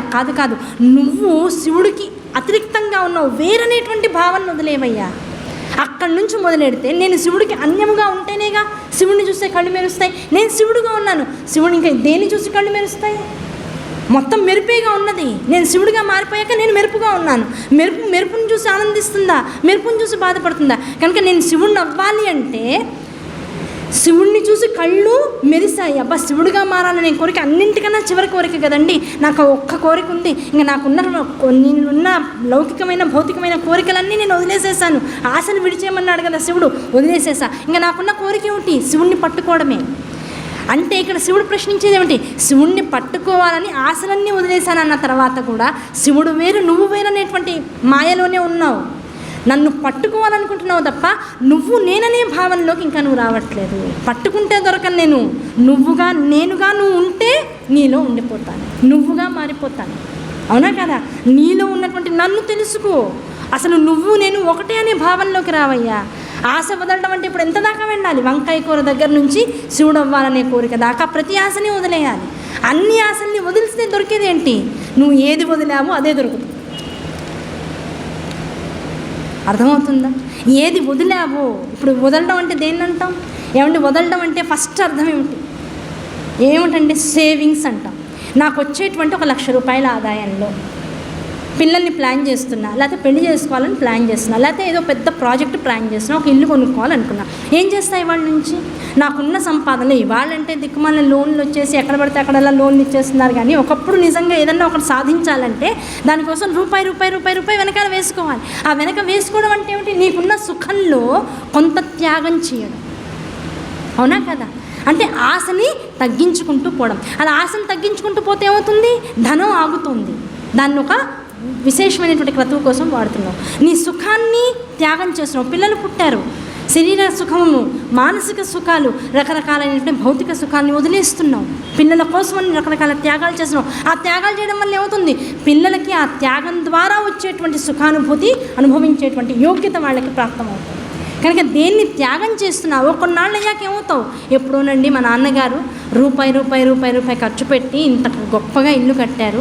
ఆ రోజుల్లో ఈ కాస్త కట్టడానికి ఆయన ఎంత కష్టపడ్డారో, ఎన్నాళ్ళు పచ్చడన్నం తిన్నారో, కొన్నాళ్ళు అసలు జలతీర్థం తీసుకుని ఆగిపోయారు. అంత కష్టం వాళ్ళు పడ్డారు. ఇవాళ ఇదే ఇల్లు ఈ ఏరియాలో కోట్ల విలువ చేస్తుంది అంటారు. ఇప్పుడు ఏమైంది? ఆయన త్యాగము కోట్ల విలువ చేసేటువంటి స్థితికి వచ్చిందా లేదా? ఆ రోజు నువ్వు ఏ ధనాన్ని త్యాగం చేశావో ఆ ధనస్వరూపంలో నీ సాధనంతా కూడా మారిపోయింది. అలాగే ఈ భౌతికమైన లౌకికమైనటువంటి విషయ పదార్థాల కోసం నీ త్యాగాన్ని మాని అసలు త్యాగం ఇప్పుడు దేనికోసం చేస్తావు? నీ రసానుభూతిని విషయ పదార్థాల వైపుకి లంఘింపజేయకుండా కంట్రోల్ చేయి, త్యాగం చేయి. నీ రుచిని త్యాగం చేయి, నీ రకరకాలైనటువంటి ఇష్టాలను త్యాగం చేయి. ఆ ఇష్టాన్ని దేనికోసం త్యాగం చేస్తావు? పరమశివుడిని నేనవ్వాలనేటువంటి కాంక్షతో త్యాగం చేయి. త్యాగం చేసి ఇప్పుడు ఏమవుతావు? సకలమైన కోరికల్ని విస్మరించేసావు, ఆశలు వదిలేసావు. పైగా ఆశను వదలడంతో పాటు నీలోంచి త్యాగం అనేటువంటి బుద్ధి పైకి వచ్చింది. వచ్చేటప్పటికి ఏం చేసావు? రోజు నేను తినే అన్నంలో కొంత తీసి వైశ్వదేవం చేస్తున్నా. ఇప్పుడు ఏం చేసా? నేను తినేదాన్ని కూడా పక్కన పెట్టా.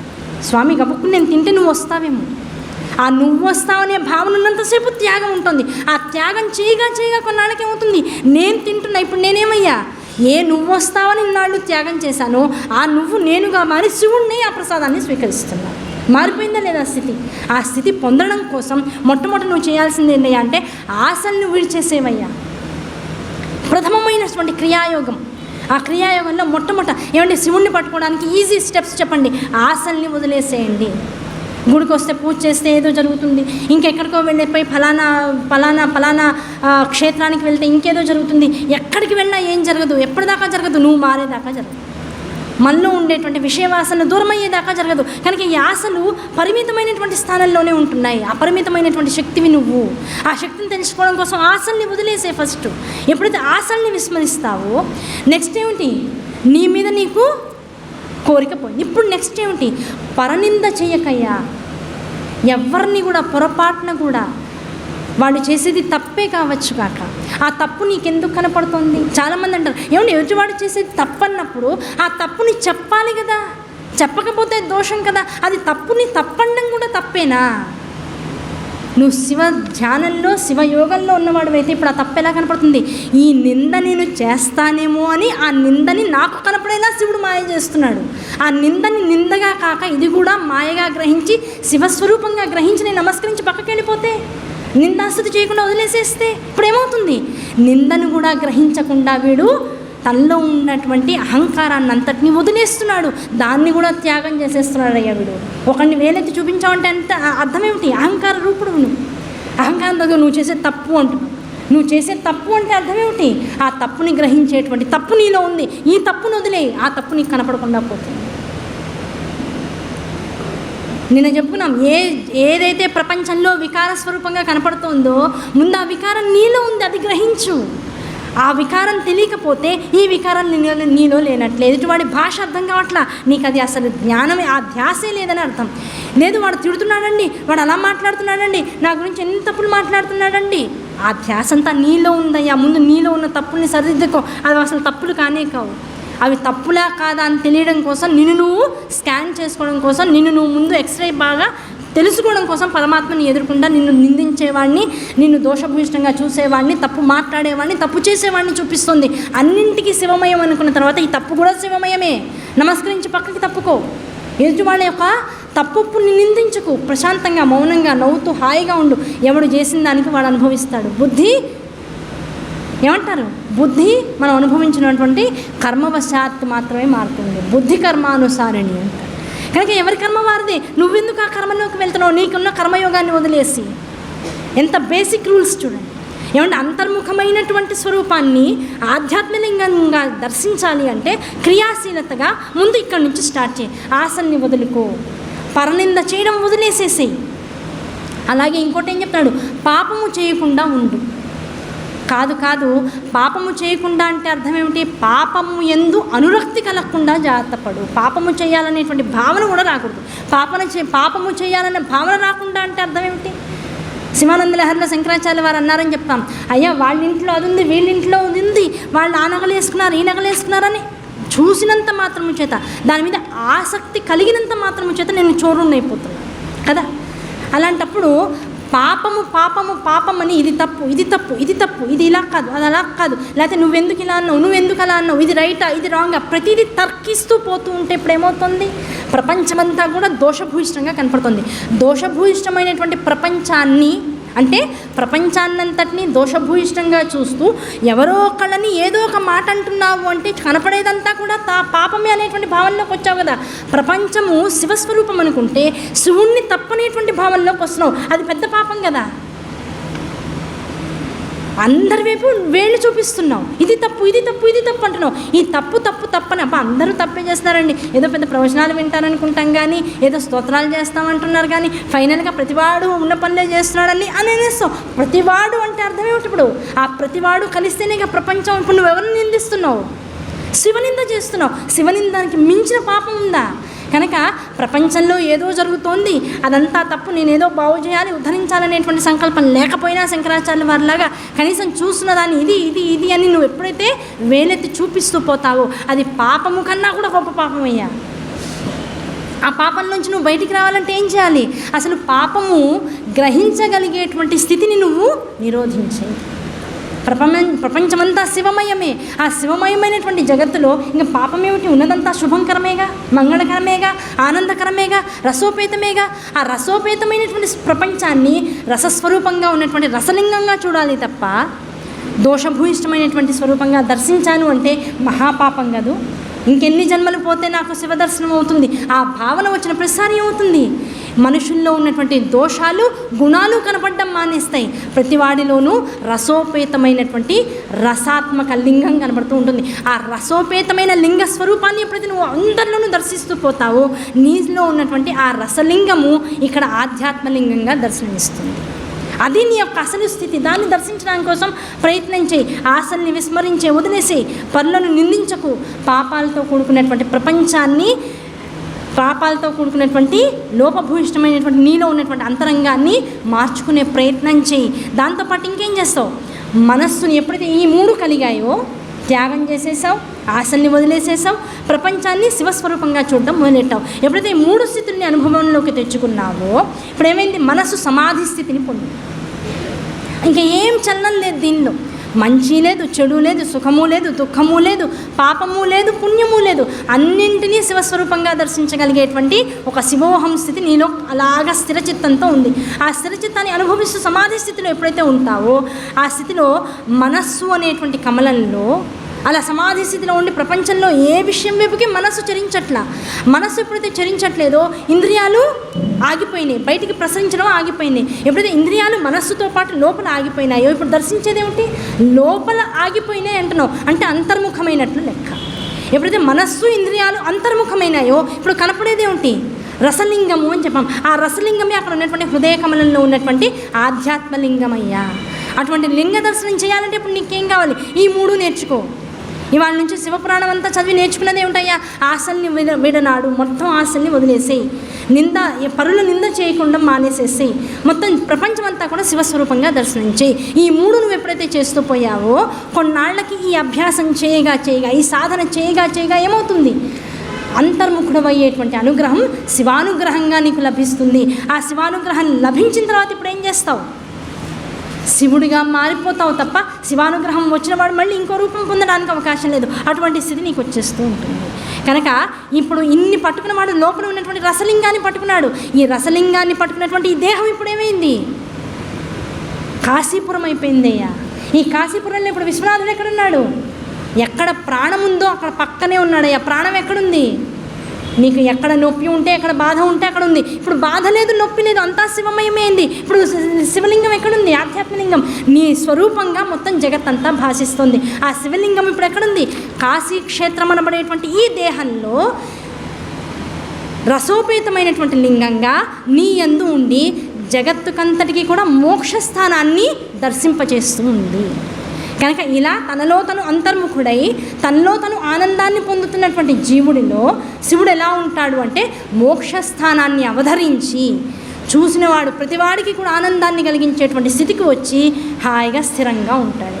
అటువంటి వాడిని దర్శిస్తే ఇప్పుడు ఏమవుతుంది చెప్పాం కదా, యమలోకంలో బాధలు అనుభవిస్తున్న వాడు కూడా సుఖానుభూతిని పొందాడు అంటే ఇటువంటి స్థితిలో ఉన్నటువంటి మహానుభావుడి యొక్క దర్శనం జరగాల్సిందే. కనుక సుఖము దుఃఖము అనేటువంటి వాటన్నిటిని వదిలేసేయి. ఈ వదిలేసిన వాడికి మాత్రమే ఆధ్యాత్మిక లింగం యొక్క అసలు దర్శనం జరుగుతుంది. ఇది అందరికీ సులభమా కాదు, కష్టసాధ్యమే, చాలా కష్టం. కొన్నేళ్ల సాధన, కొన్ని జన్మల సాధన పడుతుంది. సంకల్పం చేయి చాలు. శివపురాణం వినడం ఎందుకయ్యా, కొన్ని సంకల్పాలు జరగడం కోసమే. ఆ సంకల్పాలు కలిగితే ఉంది, ఆ సంకల్పాన్ని నువ్వు ఏదో ఒక జన్మలో చేసావన్నా ఎన్ని రకరకాల వివిధమైనటువంటి వికార మార్గాల్లోకి నువ్వు నీ ప్రారంభ కర్మల వశాత్తు తదుపరి జన్మల్లో కొంతకాలం భ్రమించిన నీ సంకల్పం ఈ జన్మలో ఈ స్థానంలో ఈ ప్రదోషకాల సమయంలో చేసినందుకు గాను ఆ సంకల్పాన్ని బట్టి శివుడు ఎప్పటికైనా మళ్ళీ నిన్ను తన మార్గంలోకి తెచ్చుకుంటాడు. అందుకోసం సంకల్పాలు చెయ్యి. కనుక శివపురాణం చదివితే పుణ్యం వచ్చేస్తుందా అండి, కాదు కాదు. నువ్వు మార్గం ఏ మార్గంలో చరించాలో, ఏ మార్గంలో సాధన చెయ్యాలో ఆ సాధనామయమైనటువంటి మార్గము ఎలా సాధించాలనేటువంటి ఒక ఆంతరంగిక సంకల్పం మొదలవుతుంది. ఆ సంకల్పం ఎప్పుడైతే మొదలైందో సంకల్పం వచ్చిన నెక్స్ట్ ఏమిటి, పూజ మొదలెట్టాం, ఎదురుకుండా ఉన్నటువంటి నిర్మాల్యం అంతా తీసేసాం. నిర్మాల్యం అంతా తీసేసిన తర్వాత ఇప్పుడు ఏమైంది, దీపారాధన చేస్తాం. దీపారాధన తర్వాత మళ్ళీ ఆవాహన, ప్రాణప్రతిష్టాపన, దాంతోపాటు అర్ఘ్యపాద్యాదులు సమర్పించడం, దాంతోపాటు పూజాధికారులు చేయడం, అష్టోత్తరాలు శతనామాలన్నీ చదవడం, పూజ అంతా కంటిన్యూస్గా జరుగుతుంది. అంటే సంకల్పం అనేటువంటిది జరిగితే పూజ ఆటోమేటిక్గా కంటిన్యూ అవుతుంది. ఆ నమ్మకంతో ఉన్నటువంటి వాడికి ఈ భ్రమణం అనేటువంటిది జన్మ పరంపరగా కూడా ఉండడానికి అవకాశం లేదు. వాడు ఈ జన్మ తర్వాత జన్మ ఉద్ధరణ పొందడానికే తప్ప మధ్యలో అన్యమైనటువంటి పలు మార్గాల వైపుకు వెళ్ళిపోయేటువంటి అకారణమైనటువంటి ఏమాత్రం ఉపయోగం లేనటువంటి జన్మల వైపుకు వెళ్ళడానికి అవకాశం లేదు. అలా నియంత్రించి నిర్దేశించి నీ జన్మని చరితార్థం చేస్తాడు పరమశివుడు ఒక్కడే. కనుక జన్మని సార్థకత చేసుకోవడం అంటే అర్థం ఏమిటి అంటే శివుడు వైపుకి ప్రయాణం చేయడం, శివుడిలా మారడం, శివుడు నువ్వే అనేటువంటి అనుభూతిని నువ్వు పొందడం. ఈ 3 స్థితుల్ని పొందాలి. ఆ పొందడంతోనే ఇప్పుడు ఏం జరుగుతుంది, ఆనందం కలుగుతుంది. అయితే ఇప్పుడు అమ్మవారు అడుగుతుంది, అయ్యా ఆధ్యాత్మలింగం అన్నావు బాగుంది, దాన్ని పొందడం కోసం మార్గాలు చెప్పావు బాగుంది, మరి ఇది మన ఇద్దరి మధ్యలో జరుగుతున్నటువంటి సంవాదం నాకు అర్థమైంది. ఇప్పుడు పురాణం అనేటువంటి తర్వాత కలియుగంలో బయటికి వస్తుంది. నువ్వు నందికేశ్వరుడు చెప్తావు, నందికేశ్వరుడు తీసుకువెళ్ళి సనత్ కుమారుడు చెప్తాడు, ఆయన తీసుకెళ్ళి వ్యాసుల వారికి చెప్తారు, వ్యాసుల వారు వెళ్ళి సూతుల వారికి చెప్తారు, సూతుల వారు వెళ్ళి సత్రయాగం జరుగుతున్నటువంటి ప్రయాగ క్షేత్రంలో అక్కడ ఉన్నటువంటి మహర్షులందరికీ కూడా ఈ శివపురాణాన్ని విశేషంగా చెప్తారు. దీని ద్వారా ఆ తర్వాత జగత్తులోకి మొత్తం ఇది విస్తరిస్తుంది, అప్పటిదాకా ఆగుతుంది. ఇప్పుడు ఈ సృష్టి మొదలైంది కదా, ఈ సృష్టిలో ఇప్పుడున్నటువంటి జగత్తులో దేవతలందరూ వారి వారి కార్యక్రమాలు చేయడం కోసం రెడీగా ఉన్నారంటే సృష్టి ఆరంభ కార్యం మొదలవుతుంది. సృష్టి ఆరంభ కార్యం మొదలవుతున్నప్పుడు మరి ఇప్పుడు ఎవరెవరికి ఎలా, ఈ దేవతలందరికీ శక్తి కావాలి. శక్తి కావాలంటే ఇప్పుడు వీళ్ళు కూడా ఏమవ్వాలి, శక్తి కావాలి అంటే చైతన్యాన్ని పట్టుకోవాలి. చైతన్యం ఎవరు? నువ్వే కదా, శివుడే చైతన్యం. ఆ చైతన్యం ప్రతి దేవతా స్వరూపంలోనూ ఇన్బిల్ట్ అయిపోవాలి. ఇన్బిల్ట్ అవ్వాలంటే ఇప్పుడు ఏం చేయాలి అంటే వెంటనే బ్రహ్మ విష్ణువుని ఇద్దరిని పిలిచి అయ్యా మీరిద్దరూ ఏం చూశారు అంటే, అయ్యా ఈ సృష్టికి మొదలు నీ యొక్క అగ్నిలింగ స్వరూపాన్ని మేము దర్శించాం. అగ్నిలింగ స్వరూపాన్ని చూసిన తర్వాత ఇప్పుడు ఏం చేయాలి, ఆ అగ్నిలింగాన్ని దర్శించాలన్నా మనం ఇది మొట్టమొదట శివపురాణంలో 2వ రోజున చెప్పుకున్నాం. మొత్తం అగ్నిలింగం యొక్క ప్రతిష్టాపన మొత్తం బ్రహ్మదేవుడు విష్ణుమూర్తి కూడా మొదలు చివర, శివలింగం యొక్క మొదలు చివర తెలుసుకోవడం కోసం ఊర్ధ్వ అధోముఖాల వైపు ప్రయాణం చేయడం. అందులో బ్రహ్మగారు కూడా విష్ణుమూర్తి గారు కూడా కొంత జరిగినటువంటి దాన్ని జరగనటువంటి దాన్ని జరిగిందన్నట్లుగా చెప్పడం, ఆ చెప్పడం కూడా జగత్ కళ్యాణం కోసమే అనేటువంటి విధానం తెలుసుకోవడం, ఆ అగ్ని లింగమైనటువంటి ఆ స్థిరోమూర్తిని జగత్తులోకి రప్పించడం కోసం మాత్రం జరిగినటువంటి విశేష కార్యం అని చెప్పుకుంటూ ఆ అగ్నిలింగాన్ని మరి వీళ్ళిద్దరు ఎందుకు చూసారు, అప్పటికి జగత్తులో ఇంకే దేవతలు లేరా అంటే వీళ్ళిద్దరే ఉన్నారు, వీళ్ళ ముగ్గురే ఉన్నారు. ఆ ఇద్దరు ఉన్నటువంటి వాళ్ళు ఈ అగ్నిలింగ స్వరూపాన్ని చూడగలిగేటువంటి యోగ్యతని తమ యొక్క సాధన ద్వారా పొంది ఉన్నారు. ఆ సాధన ద్వారా పొంది ఉన్నటువంటి బ్రహ్మకి విష్ణువుకి అప్పుడు శివుడు ఏం చెప్పాడంటే, అయ్యా నా యొక్క రూపాన్ని రకరకాల ధాతువుల్లోనూ రకరకాల రత్నాల్లోనూ నిబిడీకృతం చేసి ఉన్నటువంటి దేవతలందరికీ కూడా శివలింగాలుగా, ఎందుకంటే ఆ శివలింగ దర్శనం చేసింది మీరే, దాని తత్వం తెలుసుకుంది మీరే, దాని యొక్క విశేష తత్వాన్ని 10 మందికి పంచవలసింది మీరే. కనుక ఇప్పుడు మీరేం చేయాలి, ఈ శివలింగాన్ని ఉన్నటువంటి దేవతలందరికీ కూడా పంచండి. వాళ్ళు వారి వారి స్థానాల యందు కూర్చుని ఆయా శివలింగాల యొక్క నిత్య పూజ చేయవలసింది. అక్కడ కూడా క్రియాయోగంతోనే మొదలైంది మొత్తం సాధనంతా కూడా, ఇవ్వండి అని చెప్పారు. వెంటనే జగత్తులో అప్పుడు అక్కడ ఆ లోకంలో ఉన్నటువంటి దేవతామూర్తులందరినీ కూడా పిలిచారు. స్వర్గాధిపత్యం వహిస్తున్నటువంటి ఇంద్రుడు వచ్చాడు, బృహస్పతి వచ్చాడు, అందరితో పాటు మొత్తం ఉన్నటువంటి గ్రహాలు, నక్షత్రాలు, ఆ గ్రహాది ఆధిపత్యాన్ని వహించినటువంటి రకరకాల సౌర కుటుంబాల్లో ఉన్నటువంటి దేవతలు, వీళ్ళందరూ కూడా కొన్ని వేల కోట్ల మంది వచ్చి అక్కడ నుంచున్నారు. అందరికీ వారి వారి స్థాయికి సంబంధించినటువంటి గ్రహాలకి రత్నాలని, దాంతోపాటు ధాతువుల్ని తీసి శివలింగాలుగా మార్చి విశ్వకర్మ చేత మార్పించి అందరికీ తలో లింగం ఇచ్చేశారు. ఆ లింగాలు ఇచ్చినటువంటి క్రమంలో ఒక అద్భుతమైనటువంటి విషయం శివపురాణం చెప్తుంది, జాగ్రత్తగా వినాలి. ఇంద్రుడి దగ్గర నుంచి మొదలెట్టి మొత్తం ఉన్నటువంటి దేవతామూర్తుల్లో గ్రహాధిపత్యం అంటే గ్రహాలు ఎన్నైతే మనం చెప్పుకుంటూ ఉన్నామో ఇప్పుడున్నటువంటి లెక్క ప్రకారంగా, అప్పుడున్నటువంటి లెక్క ప్రకారంగా కొన్ని వేల కోట్ల గ్రహ నక్షత్రాలకు ప్రతీకగా నిలిచేటువంటి 9 ప్రత్యేకమైనటువంటి గ్రహాలు ఏవైతే ఉన్నాయో ఆ గ్రహాలకి ఈ ఇంద్రుడని, బృహస్పతి అని, గురుడు అని వీళ్ళందరూ కూడా ఆధిపత్యాన్ని వహించేటువంటి వాళ్ళు. శని, కుజుడు, రాహువు, కేతువు వీళ్ళందరూ కూడా ఆధిపత్యాన్ని వహిస్తూ ఉంటారు. ముందు వరుసలో వీళ్ళని పిలిచి ఆయా కేతువు అన్నాం, అలాగే రాహువు అన్నాం, ఇంద్రుడు అన్నాం, బృహస్పతి అన్నాం. వీళ్ళ శక్తి ఏమిటి, వీళ్ళు జగత్తులో చేయాల్సిన పని ఏమిటి, ఆ పనిని అవధరించి దాన్ని తగ్గట్లుగా ఈ జగత్తులో మొత్తం జగత్తుకంతా కూడా మూలస్థానము, కేంద్రస్థానమైనటువంటి అగ్నిమండలం నుంచి కొన్ని రకాల రత్నాలని బయటికి తీశాడట విశ్వకర్మ తీసి ఏం చేశాడు, ఇంద్రుడికి ఇంద్రనీలమణి అనేటువంటి రత్నంతో ఒక శివలింగాన్ని చేసి ఇచ్చాడట.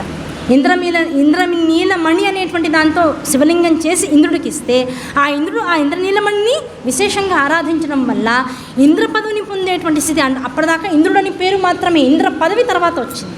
ఎప్పుడు వచ్చింది, ఇంద్రనీలమణితో కూడుకున్నటువంటి శివలింగాన్ని ఆరాధించిన తర్వాత మాత్రమే అంత స్థాయి వచ్చింది.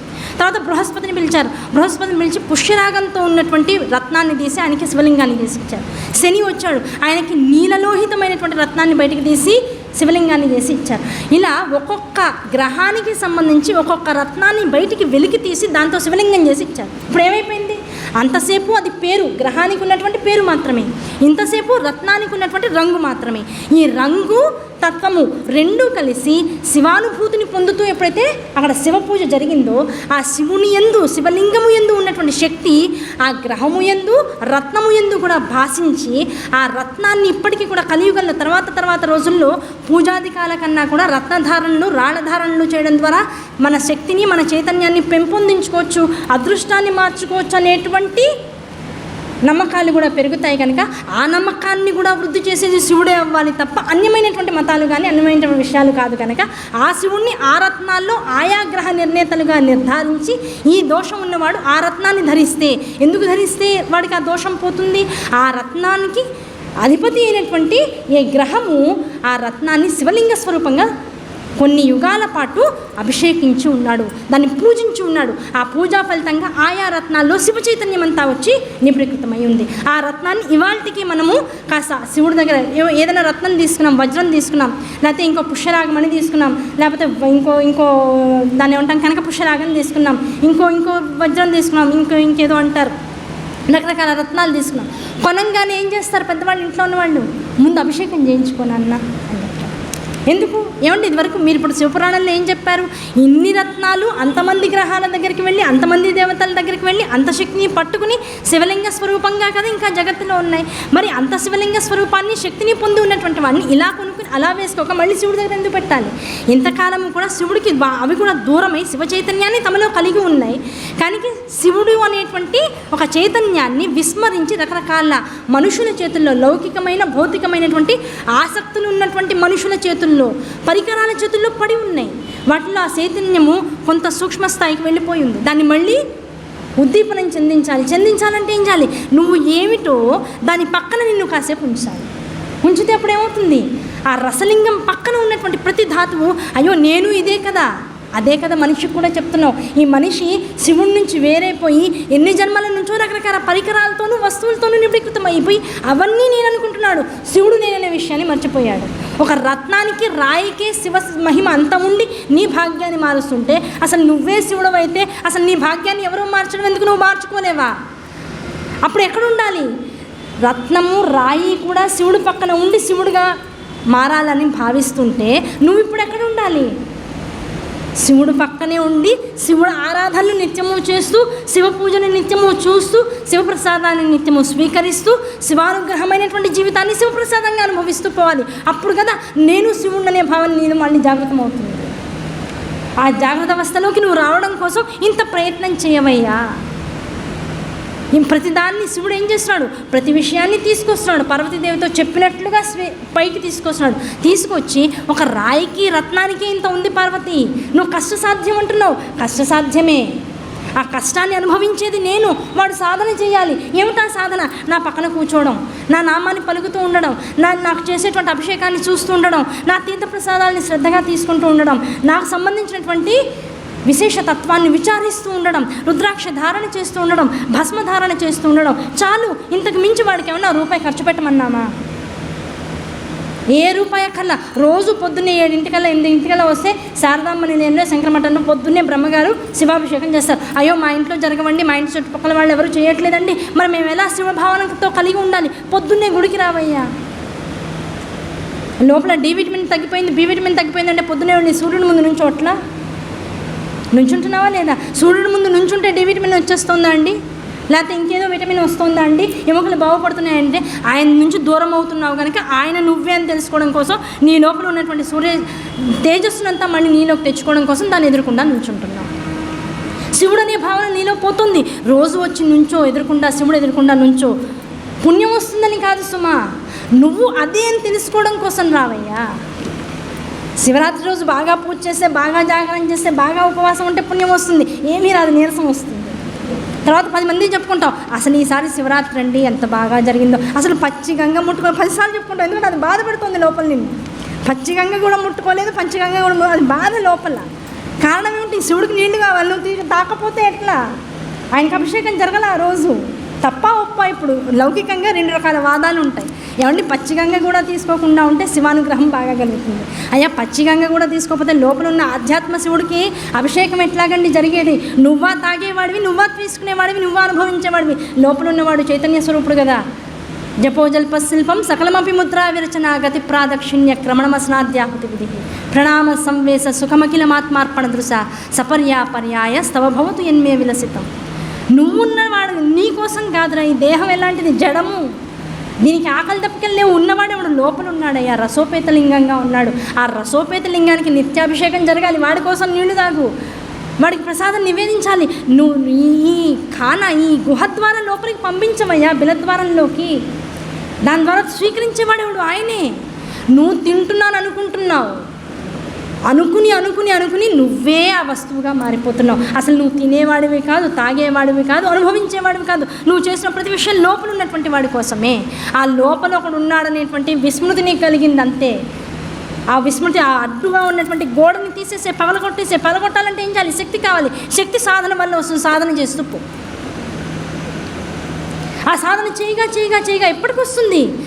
నీలో ఉన్న మాయ పోయేదాకా, జపం ఎన్నాళ్ళు చేయాలి? నీ బాధ తగ్గేదాకా, నీలో ఉన్న మాయ తొలగేదాకా, నువ్వు శివుడు అని తెలిసేదాకా చేస్తూ పోయే సాధన. ఎన్ని జన్మలు అయితే నీకెందుకు? ఎన్ని రాత్రులు పడుకోలేదు, ఎన్ని పొద్దులు, ఎన్ని తెల్లవారుజాములు నిద్ర లేవలేదు, అవునా కదా? ఎన్ని సూర్యోదయాలు మిస్ చేసావు? జీవితం అంతా మిస్ చేస్తూనే ఉన్నావుగా. నీరసమనో, బాధనో, రాత్రి నిద్ర పట్టలేదనో, పట్టిందనో, అతిగా పట్టిందనో, నొప్పనో, తిప్పనో, ఇంకేదో అనో తిప్పటనో. అబ్బా 2 రోజులు అసలు బాగా అరుణాచలం వెళ్ళొచ్చామండి, తిరుపతి వెళ్ళొచ్చాం, అసలు అలసిపోయామండి. 3 రోజులు సూర్యోదయం చూడాలి, అయిపోయాయి. ఎందుకు చూసి రావడం, ఎందుకు అలసిపోవడం, ఎందుకు చూడకపోవడం, ఎందుకు? ఇలా ప్రతిదాన్ని విమర్శించుకుంటూ పో, విచారణ చేస్తూ పోతే ఇప్పుడు తిరగడం మంచిదా, ఉన్న చోట ఉండడం మంచిదా? ఆ ఉన్న చోట ఉండి ఉన్నదాన్ని లోపల విచారణ చేస్తూ, ఆ విచారణ చేసిన దాన్ని భావన చేస్తూ, ఆ భావన చేసిందే నేననేటువంటి దాన్ని భావిస్తూ నువ్వుగా మారిపో. నువ్వే శివోహంగా ఉండిపో. ఆ శివోహం స్థితి నీది. అనవసరమైన విచారాలు చేసి నీ కోసమని అనవసరంగా దేవతల్ని భ్రష్టు పట్టిస్తున్నావయ్యా బాబా. సిగ్గు ఎట్లా? అబ్బాయి అంత జన్మ, అబ్బాయి శివపురాణం ఇప్పుడేదో వింటున్నావు, ఏదో ఇవిడికి వచ్చి రాక చెప్తుందండి. ఇంతకుముందు ఎంతమంది చెప్పారండి బాబు. ఆ శివపురాణంలో ఏ ఒక్క దాన్ని మనసు పెట్టి విన్నా మళ్ళీ శివపురాణం వినక్కల్లా శివులమై శివపురాణం 10 మంది వింటుంటే చూసి ఆనందించే స్థితికి వచ్చేసి ఉండేవాళ్ళు. ఆ స్థితిని పొందడం కోసం కదా ఇదంతా కూడా. విని వదిలేయడం కోసమా? షార్ట్ కట్స్ ఉన్నాయంటే ఆనందం వేస్తుంది. నీకు కావాల్సిన షార్ట్ కట్స్ కాదయ్యా, సాధన. ఆ సాధన దేనివల్ల వస్తుంది? ఎన్నాళ్ళు చేయాలనేటువంటి నియమం ద్వారా రాదు. ఎంతకాలమైనా చేసి ఆ సాధనగా మారాలనేటువంటి కోరికతో వస్తుంది. ఆ కోరిక పరమేశ్వర స్వరూపం అనుగ్రహంగా భావించి స్వీకరిస్తే నీకు వస్తుంది. ఇలా ఈ జగత్తులో ఇప్పుడు శివలింగ సాధన చేసిన వాళ్ళు ఎవరు? అయ్యా మమ్మల్నేమో మనుషులుగా పుట్టి లోపల ఉన్నటువంటి ఆధ్యాత్మిక లింగం వైపుకు వెళ్ళిపోమని చెప్తున్నారు. మీరేమో దేవతలందరినీ పిలిచి మరి ఉన్న రత్నాలు, వైఢూర్యాలు, బంగారాలు అన్నీ తీసి ధాతు స్వరూపంగా ఉన్న శివలింగంగా చేసి మరీ ఇస్తున్నారు. మరి మేమేలా ఉద్ధరింపబడేది? ఇక్కడికి వెళ్ళాలంటే మేము కూడా ఏదో ఒకటి తీసుకోవాలి కదా. మరి కలియుగంలో ఉన్నటువంటి మనుషులకి ఏ ధాతు స్వరూపాలు? అయ్యా బంగారం వాడుకో, వెండి వాడుకో, ఇత్తడి వాడుకో, రకరకాల లోహాలు ఉన్నాయి, చక్కగా జాగ్రత్తగా వాడుకో. మాకు అంత శక్తి లేదు. అన్నీ కలిపి పంచధాతువులతో ఒక లింగాన్ని చేసుకో. ఏమండి అంత స్థితి లేదండి, రాతితో చేసుకో. కానీ ఒకటే రూలు, అది మొత్తము పరిపూర్ణమైనటువంటి శివలింగంగా ఉండాలి. పైన లింగము వేరు, కింద ఉన్నటువంటి పానుగొట్టం వేరుగా ఉండకు. 2 కలపాలి. ధాతువులతో చేసేటువంటి లింగాలన్నీ కూడా ఏకముఖం సంపూర్ణ లింగాలుగా ఉండాలి. ఆ సంపూర్ణ లింగాలుగా ఉన్నటువంటి వాడిని స్వీకరించు. ఏమండి నాకు అంత స్థితి లేదండి, ఇంట్లో మా ఇంట్లో మా అత్తగారు, మా మామగారు, మా ఇంటి ఆచారం ప్రకారంగా ఇంట్లో శివలింగాలు అవి ఎప్పుడు పెట్టుకోలేదండి. మరి ఎట్లా అండి? నేను చెప్పుకున్నాం, దేహమే శివలింగంగా దాన్ని నిత్యం ఆరాధిస్తూ పోరా, దీనికి అభిషేకం చేస్తూ పో. నువ్వు పెట్టేవన్నీ కూడా ఆయన తింటున్నాడనే భావంతో ఉండు, ఆయనకే సమర్పిస్తూ ఉండు. అంతకుమించి ఏదో ఈ మధ్య విన్నామండి, ఎవరో ఒకళ్ళు మేము సముద్ర స్నానానికి సరదాగా వెళ్తే ఆ రోజు ఏదో పౌర్ణమి వాళ్ళందరూ కూర్చుని ప్రసాదం అక్కడ సైకత లింగాన్ని చేసుకుని పూజిస్తున్నారండి. మేము చేయొచ్చా? శుభ్రంగా చేసుకో.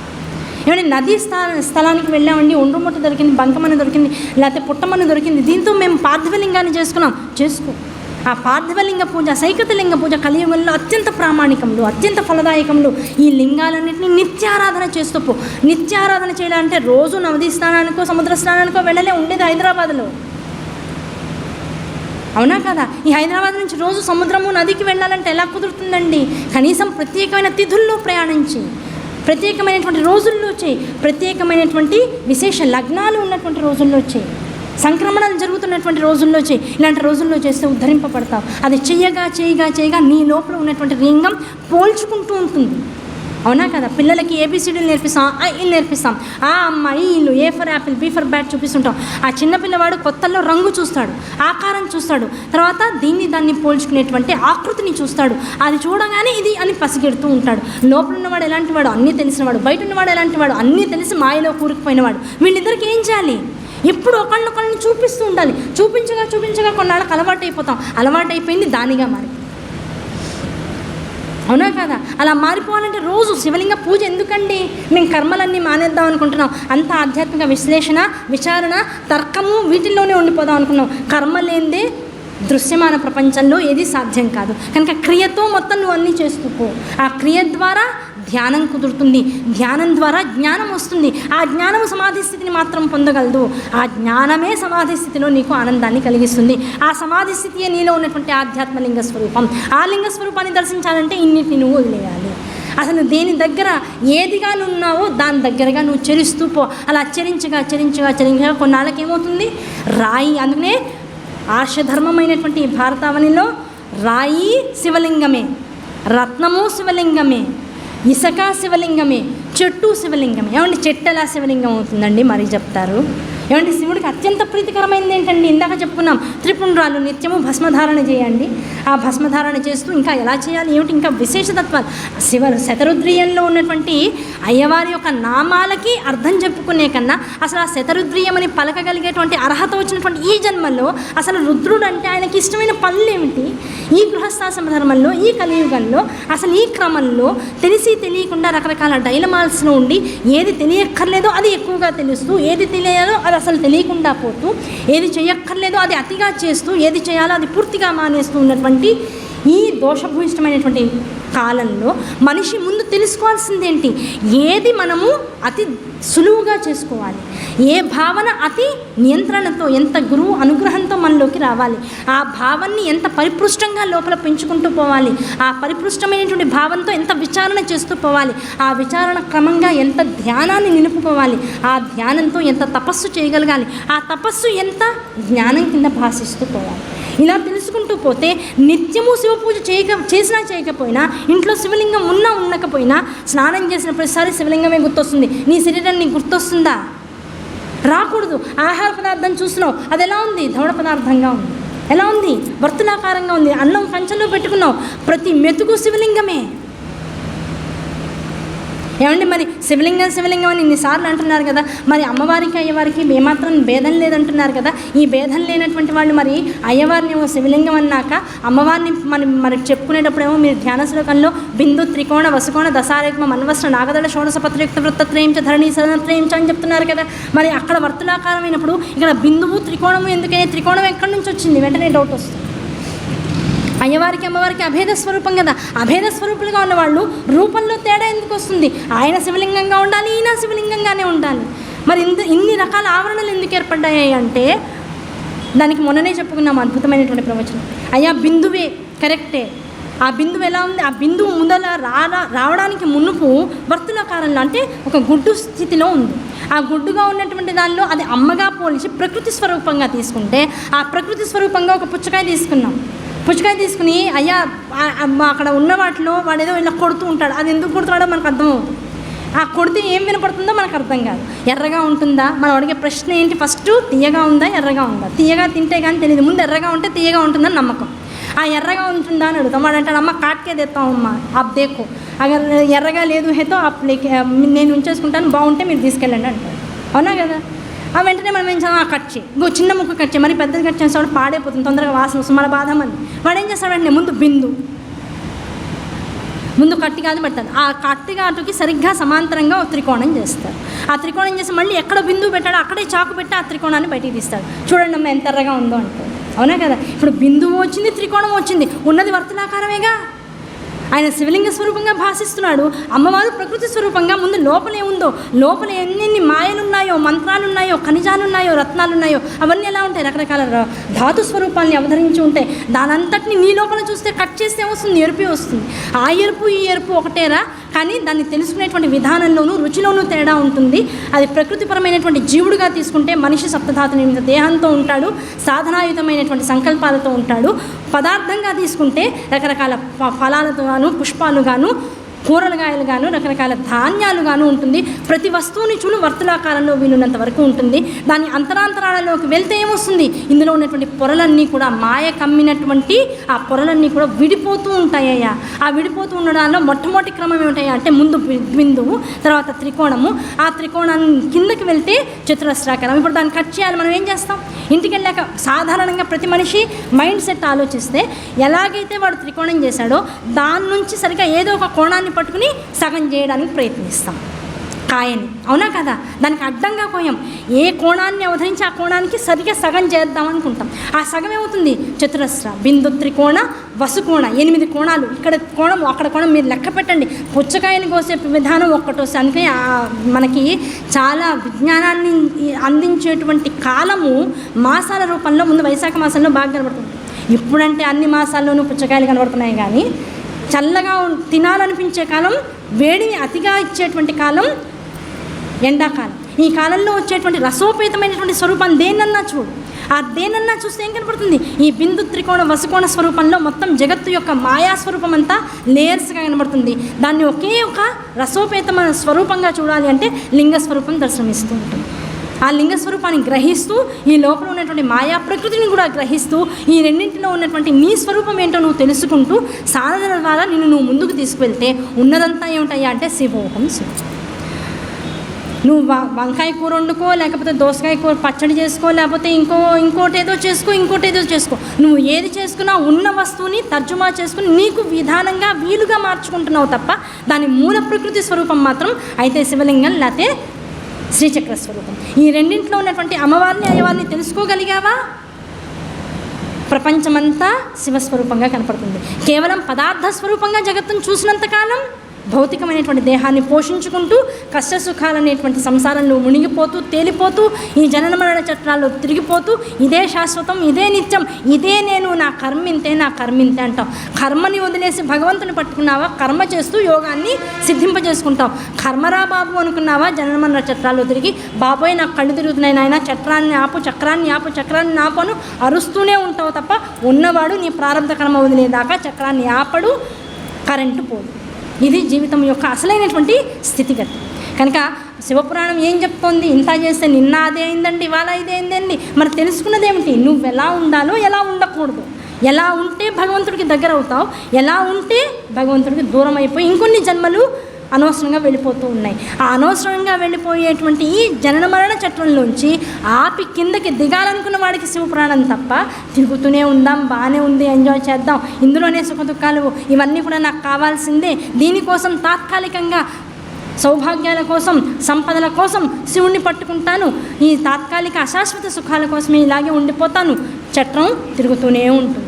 ఆపేవాడు ఎవడైతే ఉంటాడో వాడు మోక్షకాముకుడు. ఎంతమంది ఉంటారు శివపురాణం పట్టుకున్నటువంటి వాళ్ళలో, ఇంతమంది చదివిన వాళ్ళలో, ఇన్ని ప్రసంగాలు అయిన తర్వాత ఏదో ఒక స్థానంలో ఒక చోట మనస్సు ఎక్కడ బుద్ధి కుశలత వచ్చి అక్కడ ఒక పాయింట్ని పట్టుకుని అక్కడ మనస్సుని కేంద్రీకరిస్తాడో ఆ కేంద్రీకరించిన వాడి యొక్క మనసు సమాధి స్థితికి వెళ్ళేదాకా శివపురాణం వదలడు. నందికేశ్వరుడు వదలడు, నందికేశ్వరుడు వదిలిన సనత్కుమారులు వారు వదలరు, సనత్కుమారులు వారు వదిలిన వ్యాసుల వారు వదలరు, వ్యాసుల వారు వదిలిన సూతుల వారు వదలరు, సూతుల వారు వదిలిన మహర్షులు వదలరు, మహర్షులు వదిలిన గోత్రనామాలు వదలవు, గోత్రనామాలు వదిలిన మన తర్వాత పిల్లలు కష్టసుఖాల రూపంలో వచ్చి మళ్ళీ భగవంతుడి వైపుకి తిప్పక మానరు. ఇది శివుడు యొక్క అసలైనటువంటి స్థితి. కనుక శివుణ్ణి పట్టుకుంటే శుభం, శివుణ్ణి పట్టుకుంటే ఆనందం. ఆ శివుడికి దూరం అయితే కష్టం, బాధ, పాపం అన్నీ కూడా వస్తుంటాయి. కనుక సుఖం కావాలా, పరమేశ్వరుని పట్టుకో. లౌకికమైనటువంటి భౌతికమైన కాంక్షల కోసం కాదు, ఆధ్యాత్మిక లింగ స్వరూపాన్ని దర్శించడం కోసం. అది ఇవాళ యొక్క శివ అనుభూతి. ఆయన ఏది పలికించాడో అది మొత్తం శివ అనుగ్రహంగా భావిస్తూ ఈ దేహాన్ని అవతరించి ఉన్నటువంటి అహంకారంతో చెప్పడమే తప్ప దీనికి ఉన్నటువంటి శక్తి అతి స్వల్పం. ఇంత శ్రద్ధగా చెప్తున్న కాసేపు కూడా అర్థం కాకపోయినా కూర్చుని ఆ శివం అనేటువంటి ఆ నామం ఎన్నిసార్లు వస్తున్నా దాన్ని వినడం కోసం కూర్చున్నారనేటువంటి బుద్ధితో మాత్రమే నేను ఉండి నాలో ఉన్నటువంటి అహంకారం అంతా కూడా శివపాదాల దగ్గర రేల్చాలనేటువంటి ఒక ఆసక్తితో మాత్రమే ఇక్కడ కూర్చున్నానని తదేక నిష్ఠతో చెప్తూ ఇవాల్టి ఈ ప్రసంగానికి స్వస్తి.